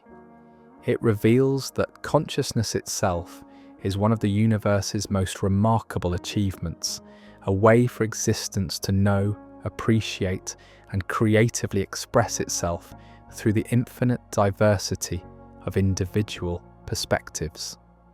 As you continue to explore these insights in your own life, remember that understanding reality construction is itself a creative process that unfolds gradually through experience rather than intellectual comprehension alone. The concepts and principles we've explored provide a framework for exploration, but the real discoveries happen in the laboratory of daily conscious experience. Every moment offers opportunities to notice how your consciousness is constructing your reality and to experiment gently with alternative constructions when that seems appropriate. Every interaction provides chances to recognize that other minds are constructing different realities from the same situations and to approach those differences with curiosity rather than judgment. Every challenge becomes an invitation to discover new creative possibilities for response and growth. The mystery of consciousness and the constructed nature of reality reveal that you're living in a universe far more wonderful, creative, and meaningful than the mechanical worldview suggested. You're not just a biological machine responding to stimuli. You're a conscious participant in the ongoing creative process by which existence comes to know and express itself in ever new ways. This participatory understanding of consciousness and reality offers profound implications for how you relate to yourself, your relationships, your work, and your place in the larger cosmos. It suggests that meaning isn't something you have to find or create from nothing, but something you're already participating in through the very fact of conscious existence. Purpose isn't something external you have to discover, but something that emerges naturally from conscious engagement with the creative possibilities that surround every moment. The quantum universe and conscious experience both reveal reality as fundamentally creative rather than mechanical, participatory rather than deterministic, meaningful rather than random. This creative cosmos includes your consciousness as one of its most extraordinary expressions, a way for the universe to experience and creatively respond to itself from your unique perspective. And in that recognition, in that appreciation for the profound mystery and creativity of consciousness itself, we find not final answers, but an inexhaustible source of wonder, growth, and creative engagement with the magnificent mystery of existence. The journey of understanding consciousness and reality construction opens into ever deeper appreciation for the remarkable fact that you exist as aware, creative, meaning-making being in a universe that includes consciousness as one of its most profound achievements. If these explorations have left you curious about the deeper connections between consciousness and the quantum realm, you might find yourself drawn to investigate whether quantum entanglement could explore deeper cognitive potential. That fascinating journey awaits in our next exploration together.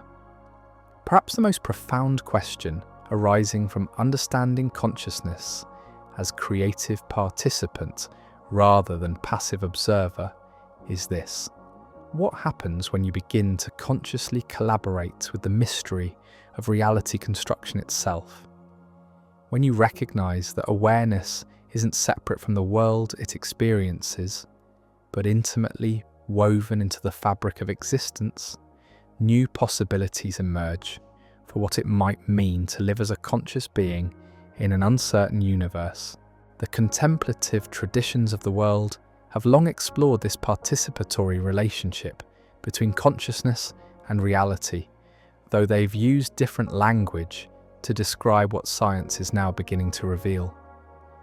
When Buddhist teachers speak of the interdependent nature of all phenomena, when mystics describe the unity underlying apparent separation, when indigenous wisdom keepers talk about the animate consciousness that flows through all things, they're pointing toward insights that parallel what we're discovering about the constructed nature of experience.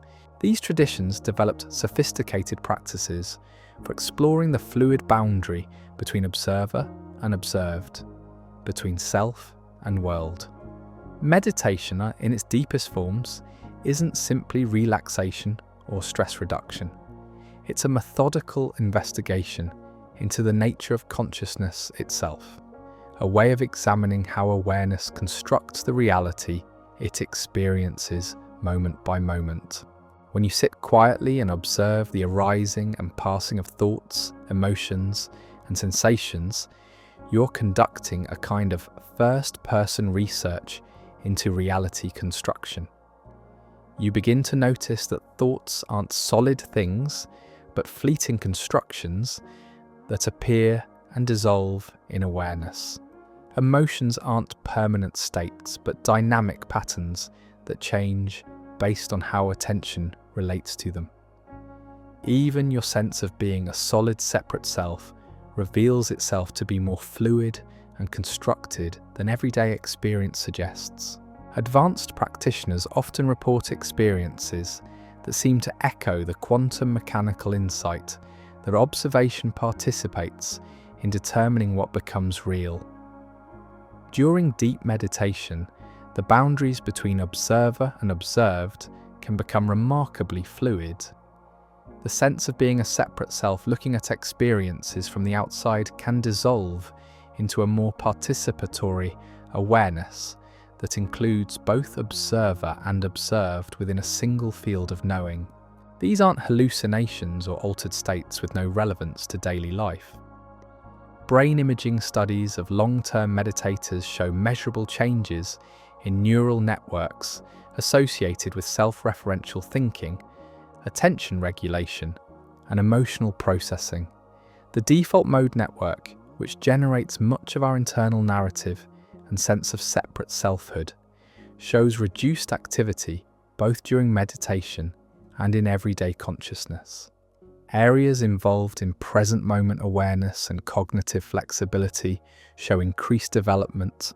These neurological changes translate into practical differences in how consciousness constructs daily reality.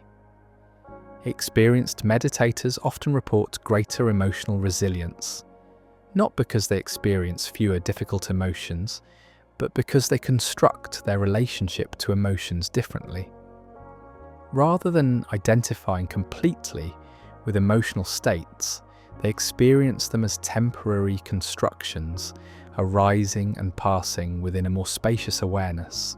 The practice of mindfulness, now widely studied in clinical settings, works partly by training consciousness to construct present moment reality with less interference from rumination about past events or anxiety about future possibilities. This isn't about eliminating thinking or achieving a blank mental state. Rather, it's about developing a different relationship to the thought construction process, recognizing thoughts as mental events rather than absolute truths that must be believed or obeyed. Take a moment now to notice your own thought process as you listen to these ideas. Observe how thoughts arise, sometimes triggered by the concepts being discussed, sometimes appearing to come from nowhere. Notice how some thoughts capture your attention completely while others drift by, barely noticed. This capacity to observe your own thinking process reveals something profound about consciousness. You're not identical with your thoughts, but the awareness within which thoughts appear and disappear. This observational capacity, what contemplatives call witness consciousness or pure awareness, seems to operate at a level that's more fundamental than the content it observes. Thoughts change, emotions change, sensations change, but the awareness that knows these changes maintains a quality of continuity and spaciousness that doesn't seem to be constructed in the same way as its contents. Some interpretations suggest this witness awareness might be related to what quantum physicists call the observer, though this remains entirely speculative and unproven. Both seem to involve a fundamental capacity for knowing that doesn't reduce to the specific content being known. Both point towards something in the nature of consciousness that participates in the emergence of definite experience from undefined potential. The relationship between contemplative practice and scientific investigation reveals fascinating parallels in methodology. Both involve careful, systematic observation under controlled conditions. Both require suspending assumptions and preconceptions to see what's actually occurring rather than what you expect to occur. Both recognize that the act of observation can influence what's being observed, requiring sophisticated techniques to account for observer effects. When neuroscientists study meditation using brain imaging technology, they're observing consciousness observing itself. The meditators are using first-person observation to explore awareness, while the scientists use third-person instruments to measure neural correlates to that exploration. This creates a unique form of collaborative investigation that bridges subjective experience and objective measurement. The findings from this collaboration are revealing that consciousness is far more malleable and trainable than previously understood. Neuroplasticity research shows that contemplative practices can literally reshape brain structure and function throughout the lifespan. The prediction systems, attention networks, and emotional regulation circuits that construct your daily reality remain remarkably responsive to conscious training even into advanced age. This neuroplasticity suggests that the reality construction process isn't fixed or determined by your genetic inheritance and early experiences. While those factors certainly influence how consciousness develops, they don't lock it into permanent patterns. The brain that constructs your reality today can be different from the brain that constructs your reality 5 years from now, shaped by the practices and experiences you engage with during the intervening time. The implications extend far beyond personal transformation into questions about collective consciousness and shared reality construction. When groups of people engage in contemplative practices together, whether in meditation communities, religious congregations, or secular mindfulness programs, they're not just pursuing individual development, they're participating in collective explorations of how consciousness might construct shared realities based on different values, assumptions, and attention patterns. Some research has suggested intriguing correlations between collective meditation practice and measurable changes in surrounding communities. Studies have reported decreased crime rates, reduced conflict, and improved social cohesion in areas where significant numbers of people engage in regular meditation practice. These findings remain controversial and unconfirmed, with ongoing debate about methodology and causation. However, they point toward the possibility that consciousness might influence collective reality construction in ways we're only beginning to understand.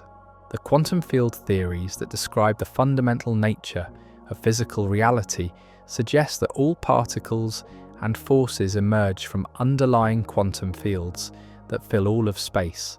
These fields exist in a state of constant fluctuation, with particles appearing and disappearing as temporary excitations in the quantum vacuum.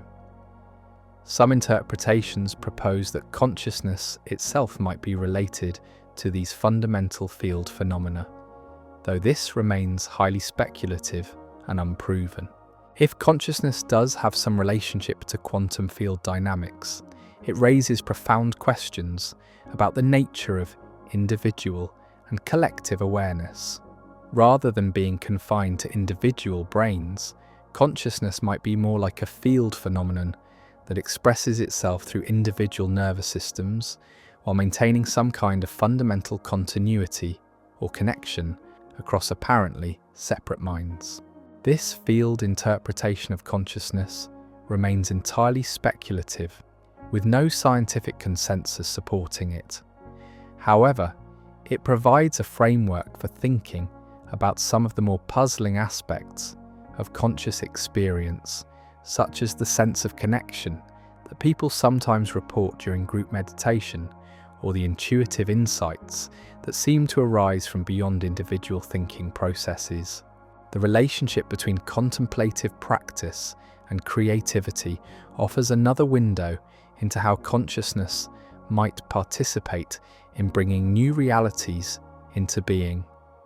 Artists, writers, musicians, and inventors throughout history have described their creative process as involving states of consciousness that transcend ordinary thinking. They speak of inspiration, of ideas that seem to arrive from beyond personal will, of entering flow states where the boundaries between creator and creation become fluid.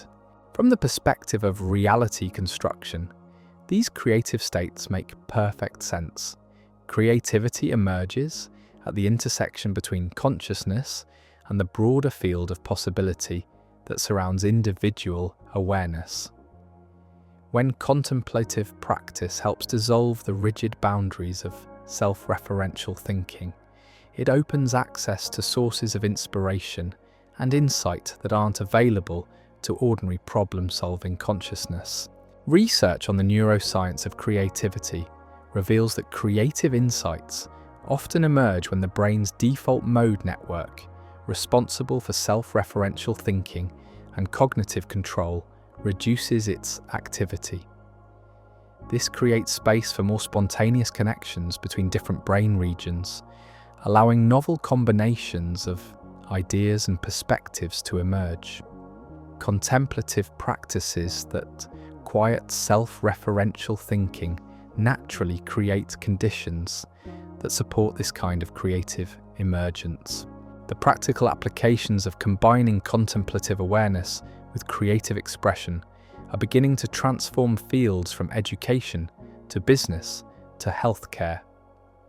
When people approach creative challenges from a state of contemplative openness rather than effortful striving, they often discover solutions and possibilities that weren't accessible to ordinary problem-solving consciousness.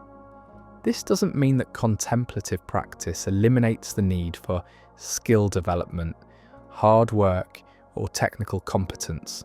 Rather, it provides a foundation of awareness that can collaborate more effectively with effort and knowledge to produce outcomes that transcend what either contemplative awareness or technical skill could achieve alone.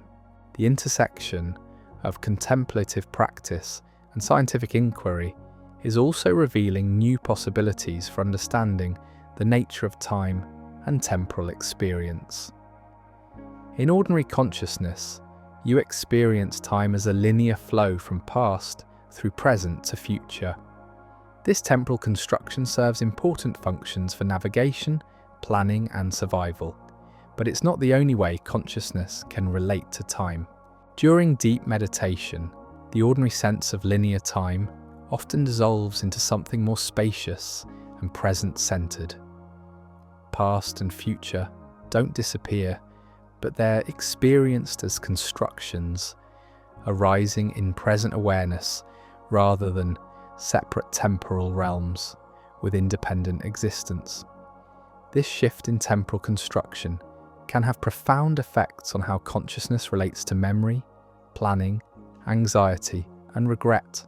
Some interpretations suggest this meditative experience of time might parallel certain aspects of quantum mechanical temporality, where the sequence of cause and effect can be more fluid than classical physics suggests. However, this remains purely metaphorical rather than literal, as consciousness operates at scales far larger than quantum mechanical effects.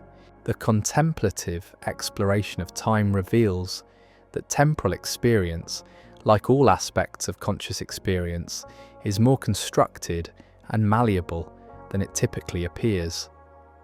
This doesn't mean you can control time or change the past through meditation, but it does reveal possibilities for constructing a more peaceful and creative relationship with temporal experience. As you reflect on these connections between contemplative practice and reality construction, you might begin to notice how your own relationship to time shifts based on your state of awareness. When consciousness is contracted with worry or effort, time often feels scarce and pressured.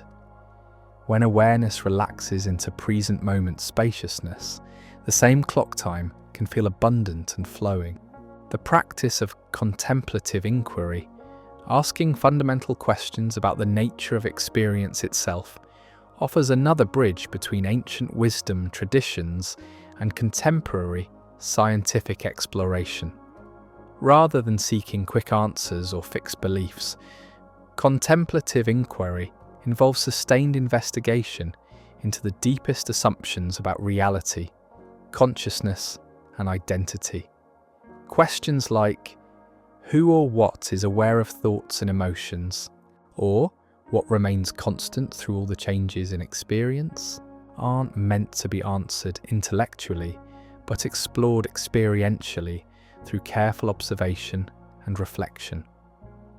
This kind of inquiry often reveals that many assumptions about consciousness and reality that seem obviously true are actually constructions that can be questioned and investigated. When you inquire deeply into the nature of your own awareness, you might discover that the sense of being a separate self located inside your body, looking out at an external world, is more constructed than it initially appears. The boundaries between inner and outer, self and other, observer and observed, often reveal themselves to be more fluid and participatory than ordinary experience suggests. This doesn't mean that individual identity is an illusion, or that practical distinctions between self and other aren't useful for daily functioning. Rather, it reveals that even the most fundamental aspects of conscious experience, including personal identity, involve construction processes that can be explored and potentially transformed through contemplative investigation. The relationship between contemplative practice and moral development offers another dimension of how consciousness might participate in constructing more beneficial realities for individuals and communities. Traditional wisdom traditions have long recognized that contemplative awareness naturally tends toward ethical behavior, not through imposed rules or external pressure, but through direct insight into the interconnected nature of existence. When contemplative practice reveals the constructed nature of the rigid boundaries between self and other, compassion often arises spontaneously as a natural expression of this insight. If the suffering of others is recognized as not fundamentally separate from your own experience, responding with care and support becomes as natural as responding to your own pain. This ethical dimension of contemplative awareness isn't based on abstract moral principles, but on direct recognition of the participatory nature of conscious experience. When you recognize that your consciousness participates in constructing the reality you experience, including your experience of relationships with others, taking responsibility for that construction becomes a natural expression of wisdom rather than a burden imposed from outside. The integration of contemplative awareness with social action offers possibilities for addressing collective challenges from a foundation of wisdom rather than reactive emotional involvement. When consciousness can remain spacious and clear, even while engaging with difficult social and political issues, more creative and effective responses often become available. This doesn't mean detachment or withdrawal from social engagement. Rather, it means engaging from a foundation of contemplative awareness that can respond to collective challenges without being overwhelmed by them. Such engagement often proves more sustainable and effective than activism driven primarily by anger, fear, or other reactive emotions. The scientific study of contemplative practitioners involved in social action reveals measurable differences in stress response, emotional regulation, and decision-making compared to activists without contemplative training. This suggests that contemplative awareness might offer practical advantages for sustained effective engagement with collective challenges. As we explore these intersections between contemplative practice and reality construction, we begin to see that consciousness itself might be understood as an active participant in the ongoing creative evolution of existence. Rather than being passive observers of a predetermined reality, conscious beings might be creative collaborators in the continuous emergence of new possibilities for individual and collective experience. This participatory understanding of consciousness doesn't make individuals responsible for everything that happens in their lives or in the world. Many factors beyond personal control influence the circumstances you encounter and the broader social and environmental conditions that shape collective reality. However, it does reveal genuine creative involvement in how consciousness responds to whatever circumstances arise. The contemplative traditions offer sophisticated practices for developing this creative responsiveness, training consciousness to remain flexible, curious, and compassionate even when encountering difficult or unexpected circumstances. These practices don't eliminate challenges or guarantee specific outcomes, but they do cultivate qualities of awareness that can engage creatively with uncertainty rather than being overwhelmed by it. If you enjoy drifting through these explorations without interruption, members get every episode 48 hours early, completely ad-free. You can join them whenever you feel ready. The journey into contemplative awareness and quantum possibilities continues to unfold in ways that challenge and inspire our understanding of consciousness itself. The relationship between contemplative practice and healing offers another window into how consciousness might participate in transformation processes that extend beyond ordinary psychological change.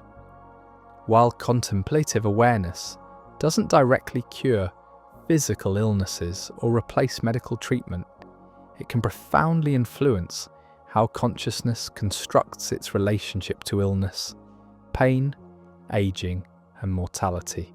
Research on meditation and health has revealed measurable effects on immune function, inflammation, stress hormones, and other physiological processes that influence healing and well-being. These effects don't appear to result from positive thinking or mental control over biological processes, but rather from the deep relaxation and nervous system regulation that naturally arise from contemplative awareness. The practice of mindful attention to physical sensations can transform the experience of pain and illness without necessarily eliminating their physical reality. When consciousness learns to observe pain with spacious awareness, rather than contracting against it with resistance and fear, the subjective experience of pain often becomes more manageable, even when its intensity remains unchanged. This transformation in how consciousness constructs its relationship to physical difficulty can have profound effects on quality of life and treatment outcomes. Patients who develop contemplative awareness often report feeling less overwhelmed by their medical conditions and more capable of engaging actively in healing processes. The intersection of contemplative awareness and death offers perhaps the most profound arena for exploring how consciousness might participate in transformation processes that transcend ordinary understanding. Many wisdom traditions have developed sophisticated practices for preparing consciousness for the dying process, viewing death not as termination, but as the ultimate opportunity for understanding the nature of awareness itself. While these teachings remain matters of personal belief rather than scientific fact, they point toward possibilities for how consciousness might engage with mortality that transcend the fear and denial that often characterize modern approaches to death. Contemplative practitioners who have worked extensively with these teachings often report profound shifts in their relationship to mortality that influence how they construct the meaning and purpose of life itself. The neuroscience of near-death experiences and other extraordinary states of consciousness continues to reveal how remarkably plastic and creative conscious experience can be under extreme conditions. While these experiences don't provide scientific evidence for survival after death, they do demonstrate that consciousness can construct realities that transcend ordinary space-time boundaries and conventional identity structures. These investigations remain preliminary and controversial, with ongoing debate about methodology and interpretation.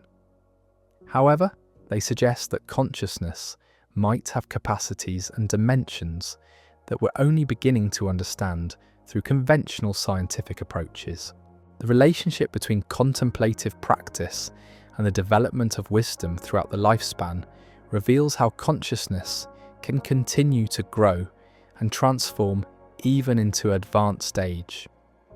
Unlike cognitive abilities that may decline with aging, contemplative awareness often deepens and becomes more refined with continued practice and life experience.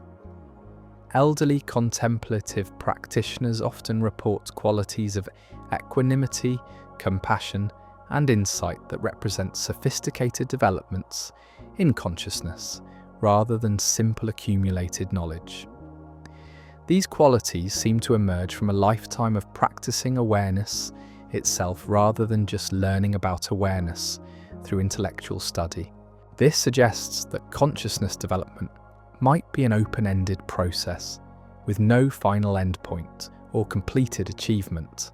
Rather than reaching a state of permanent enlightenment or perfect understanding, contemplative practice might involve continuous deepening into the mystery of awareness itself.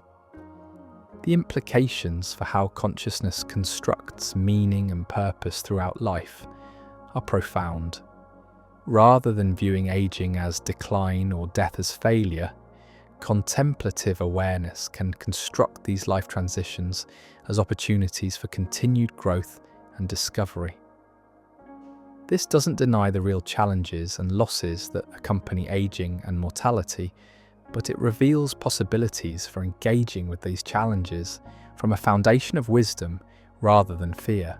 As we near the completion of our exploration, these connections between contemplative practice and reality construction reveal something beautiful about the nature of conscious existence. You're not separate from the mystery you're investigating. Your awareness is not outside the reality it seeks to understand. Instead, consciousness and cosmos are engaged in a continuous creative collaboration that includes your present moment of listening and wondering as one of its most remarkable expressions. The quantum mechanical insight that observation participates in determining reality finds its contemplative parallel in the recognition that awareness participates in constructing experience. Both suggest that the universe is far more interactive, creative, and participatory than mechanical worldviews imagined. Both reveal that the boundaries between observer and observed, between consciousness and cosmos, are more fluid and collaborative than ordinary experience typically suggests.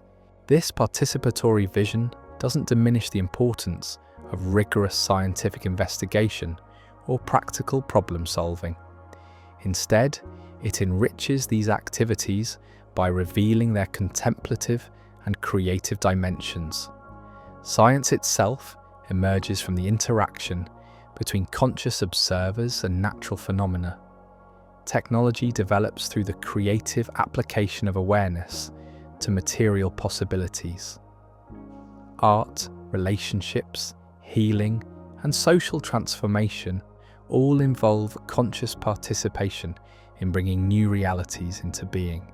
The contemplative traditions offer profound resources for learning how to participate consciously in this creative process. Their practices, developed through centuries of careful investigation into the nature of awareness itself, provide sophisticated methods for training consciousness to engage skillfully with uncertainty, complexity, and constant change. These methods don't promise escape from the challenges and limitations of human existence. Instead, they offer ways of engaging with those challenges from a foundation of wisdom, compassion, and creative responsiveness.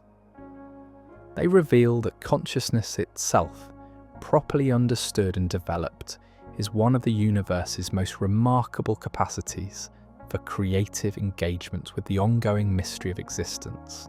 The integration of contemplative wisdom with scientific understanding is opening new possibilities for how human beings might understand their place in the cosmos and their responsibilities to future generations.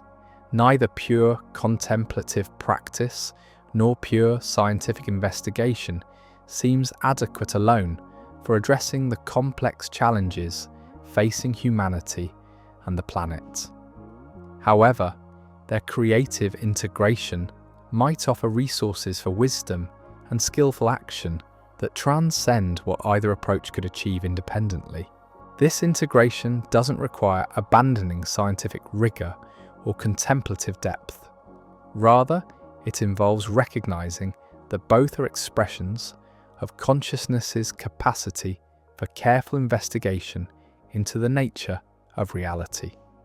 Both contribute essential perspectives to humanity's ongoing attempt to understand existence and respond wisely to the challenges and opportunities that arise from that understanding. As you contemplate these connections in your own experience, you might notice how your consciousness naturally bridges the scientific and contemplative approaches to understanding reality. When you observe your own thoughts and emotions with curious attention, you're conducting first-person research into the nature of awareness. When you wonder about the deeper connections between mind and cosmos, you're participating in the same creative inquiry that drives both scientific discovery and contemplative realization. The gentle wisdom emerging from this integration suggests that consciousness and cosmos are not separate phenomena, but different aspects of a single creative process. You're not an isolated observer trying to understand an external universe. You're a unique expression of the universe's capacity for conscious experience, contributing your distinctive perspective to the ongoing creative unfoldment of reality itself. This understanding doesn't solve all mysteries or eliminate all uncertainty. Instead, it transforms mysteries into invitations for deeper exploration and uncertainty into open possibility. It reveals that consciousness itself is one of the cosmos's most extraordinary achievements, a way for existence to know, appreciate, and creatively express itself through the infinite diversity of contemplative awareness. The journey through contemplative practice and quantum possibility reveals that reality is far more creative, participatory, and meaningful than mechanical worldviews suggested. You're not just a biological machine responding to stimuli. You're a conscious participant in the ongoing creative process by which existence comes to know and express itself in ever new ways. This participatory understanding offers profound implications for how you might relate to yourself, your practice, your relationships, and your engagement with the world's challenges. It suggests that meaning isn't something you have to create from nothing, but something you're already participating in through the very fact of conscious existence. Purpose isn't something external you have to discover, but something that emerges naturally from contemplative engagement with the creative possibilities that surround every moment. The quantum universe and contemplative awareness both reveal reality as fundamentally creative rather than mechanical, participatory rather than deterministic, meaningful rather than random.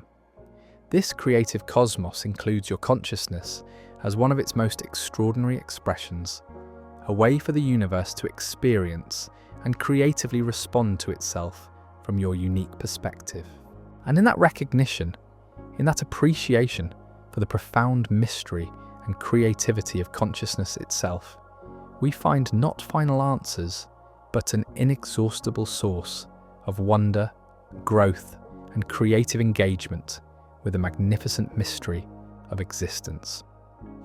The journey of understanding consciousness as creative participant in reality construction opens into ever deeper appreciation for the remarkable fact that you exist as aware, creative, meaning-making being in a universe that includes contemplative awareness as one of its most profound achievements. The practices and insights we've explored offer gentle invitations rather than rigid prescriptions. They point toward possibilities for engaging more consciously with the reality construction process that's already happening in every moment of awareness, whether through formal meditation practice, contemplative inquiry, creative expression, or simply bringing more conscious attention to daily experience. you can begin to explore how your awareness participates in shaping the reality you inhabit. This exploration doesn't require special beliefs or dramatic life changes. It simply involves recognizing and investigating what's already happening in your experience of being conscious. The mystery of awareness, the constructed nature of perception, the creative possibilities that emerge from uncertainty. All of these are available for investigation in this very moment of listening and wondering. The contemplative traditions remind us that this investigation is itself a creative act that participates in the ongoing evolution of consciousness. Every moment of mindful attention, every instance of contemplative inquiry, every practice of compassionate awareness contributes to the collective human understanding of what it means to be conscious in an uncertain universe. As we complete this exploration, we carry with us a sense of profound appreciation for the mystery we've discovered at the heart of conscious existence. Contemplative awareness and quantum mechanics both reveal that reality is far more creative, participatory, and meaningful than our ancestors imagined. Both suggest that consciousness is not separate from the cosmos it investigates, but intimately woven into the fabric of existence itself. This recognition doesn't provide easy answers or eliminate life's challenges. Instead, it offers a foundation for engaging with challenges from a place of wisdom, curiosity, and creative responsiveness. It reveals that you're already participating in one of the universe's most remarkable experiments, the ongoing evolution of conscious awareness and its capacity for creative engagement with the mystery of existence. The journey continues, not toward a final destination, but into ever deeper appreciation for the creative collaboration between consciousness and cosmos that includes this very moment of contemplative awareness as one of its most precious expressions. If these explorations have sparked your curiosity about the deeper connections between consciousness and quantum reality, you might find yourself drawn to investigate whether quantum entanglement could explore deeper cognitive potential. That fascinating journey awaits in our next exploration together.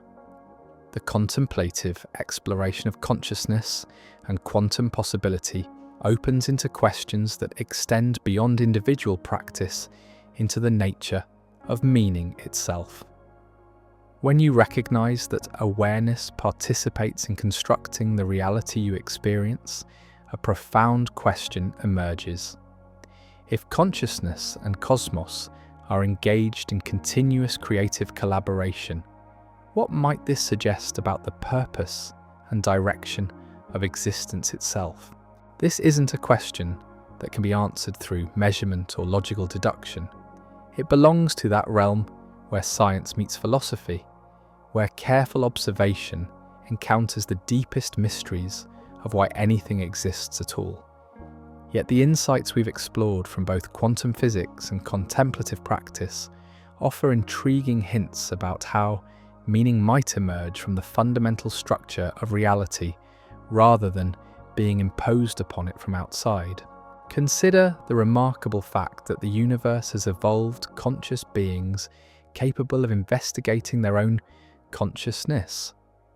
From the quantum vacuum filled with potential, through billions of years of cosmic evolution, matter has organized itself into forms capable of awareness, creativity, and contemplative investigation. Some interpretations propose it may not be an accidental byproduct of random processes. It suggests that consciousness might be a fundamental feature of existence rather than a late arrival on the cosmic scene. The anthropic principle in cosmology observes that the fundamental constants of physics appear to be precisely calibrated to allow for the emergence of complexity, stars, planets, and ultimately conscious life.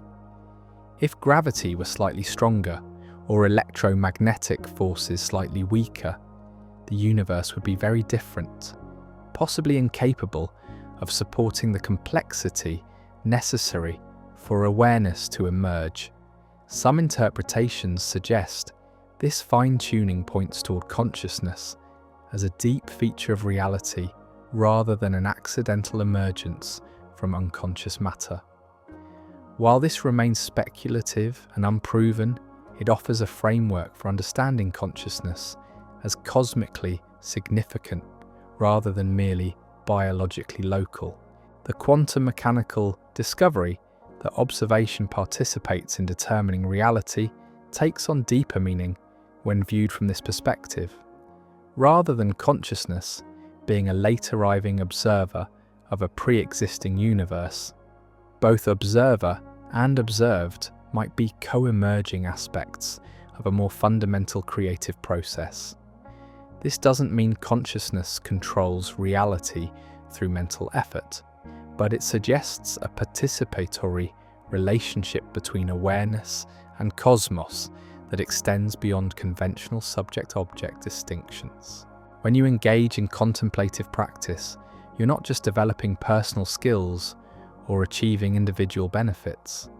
You're participating in the universe's ongoing investigation into its own nature.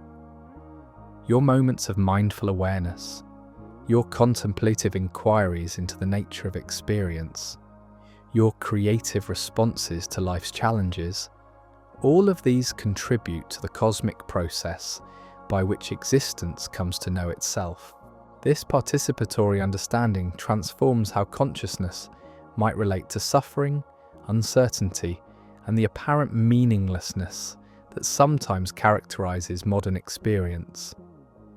If awareness is fundamentally connected to the creative processes that underlie reality, then even difficult experiences become opportunities for the universe to explore new possibilities for growth, wisdom, and compassionate response.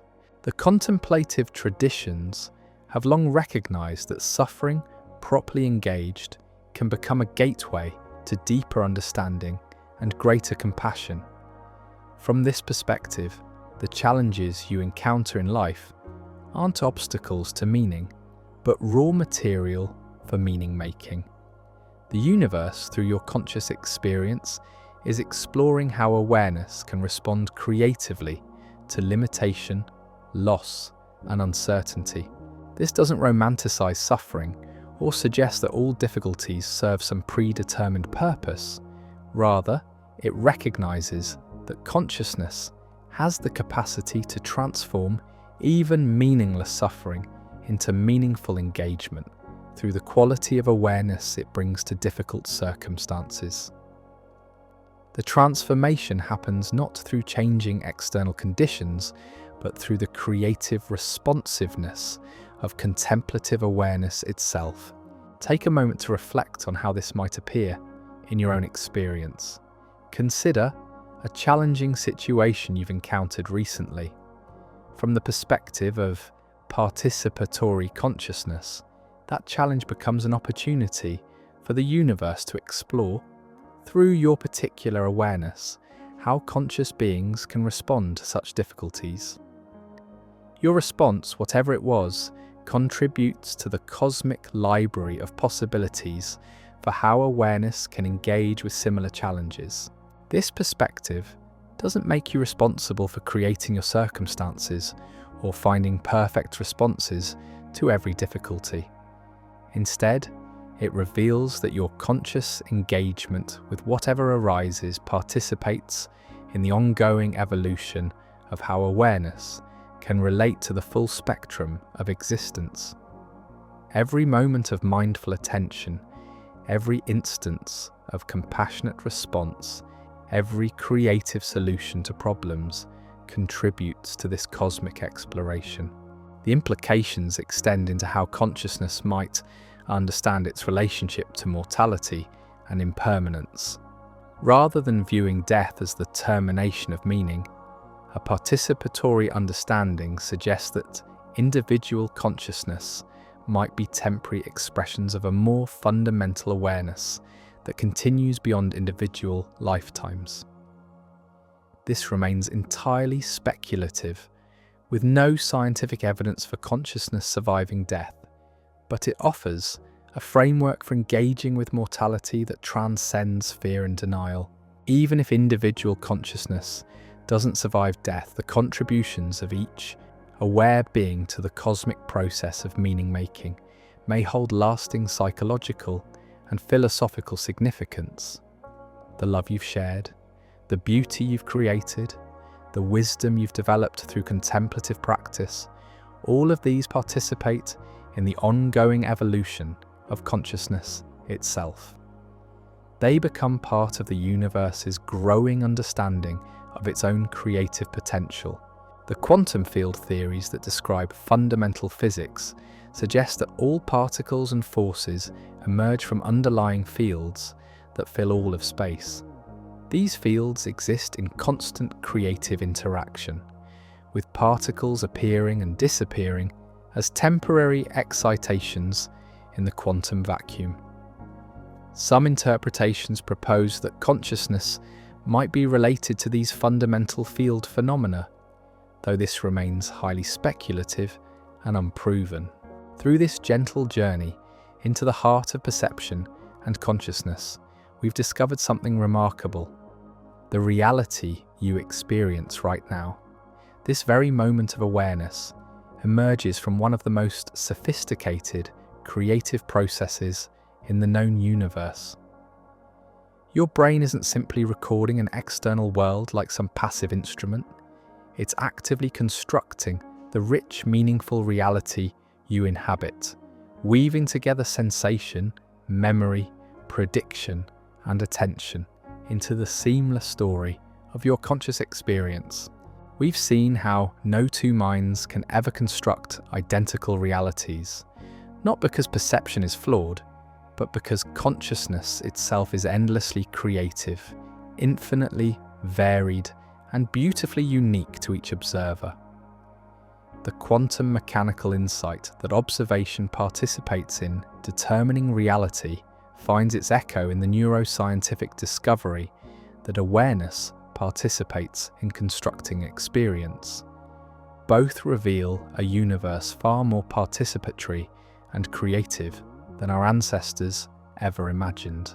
From the predictive networks that shape what you see, to the cultural lenses that colour how you interpret social situations, to the contemplative practices that can transform your relationship to thoughts and emotions, we've explored how consciousness operates not as a spotlight illuminating an external world, but as an active participant in reality's ongoing creation. Perhaps most beautifully, this understanding doesn't diminish the meaning or importance of your experience. Instead, it reveals that you're not just a witness to existence, but a creative collaborator in its unfolding.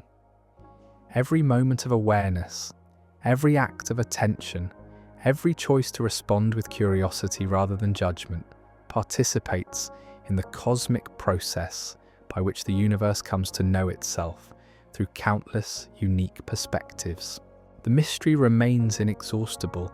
The questions we've explored open into ever deeper wonderings about consciousness, reality, and our place in the grand creative process we call existence. And in that ongoing mystery, in that endless capacity for discovery and transformation, we find perhaps the most profound truth of all. You're not separate from the universe looking in from the outside, but an expression of its capacity for conscious experience, contributing your irreplaceable perspective to the magnificent, ever-evolving story of what it means to be aware. If these quantum mysteries have sparked your curiosity about the hidden connections between mind and reality, you might find yourself drawn to exploring whether quantum entanglement could unlock a hidden power in your own consciousness.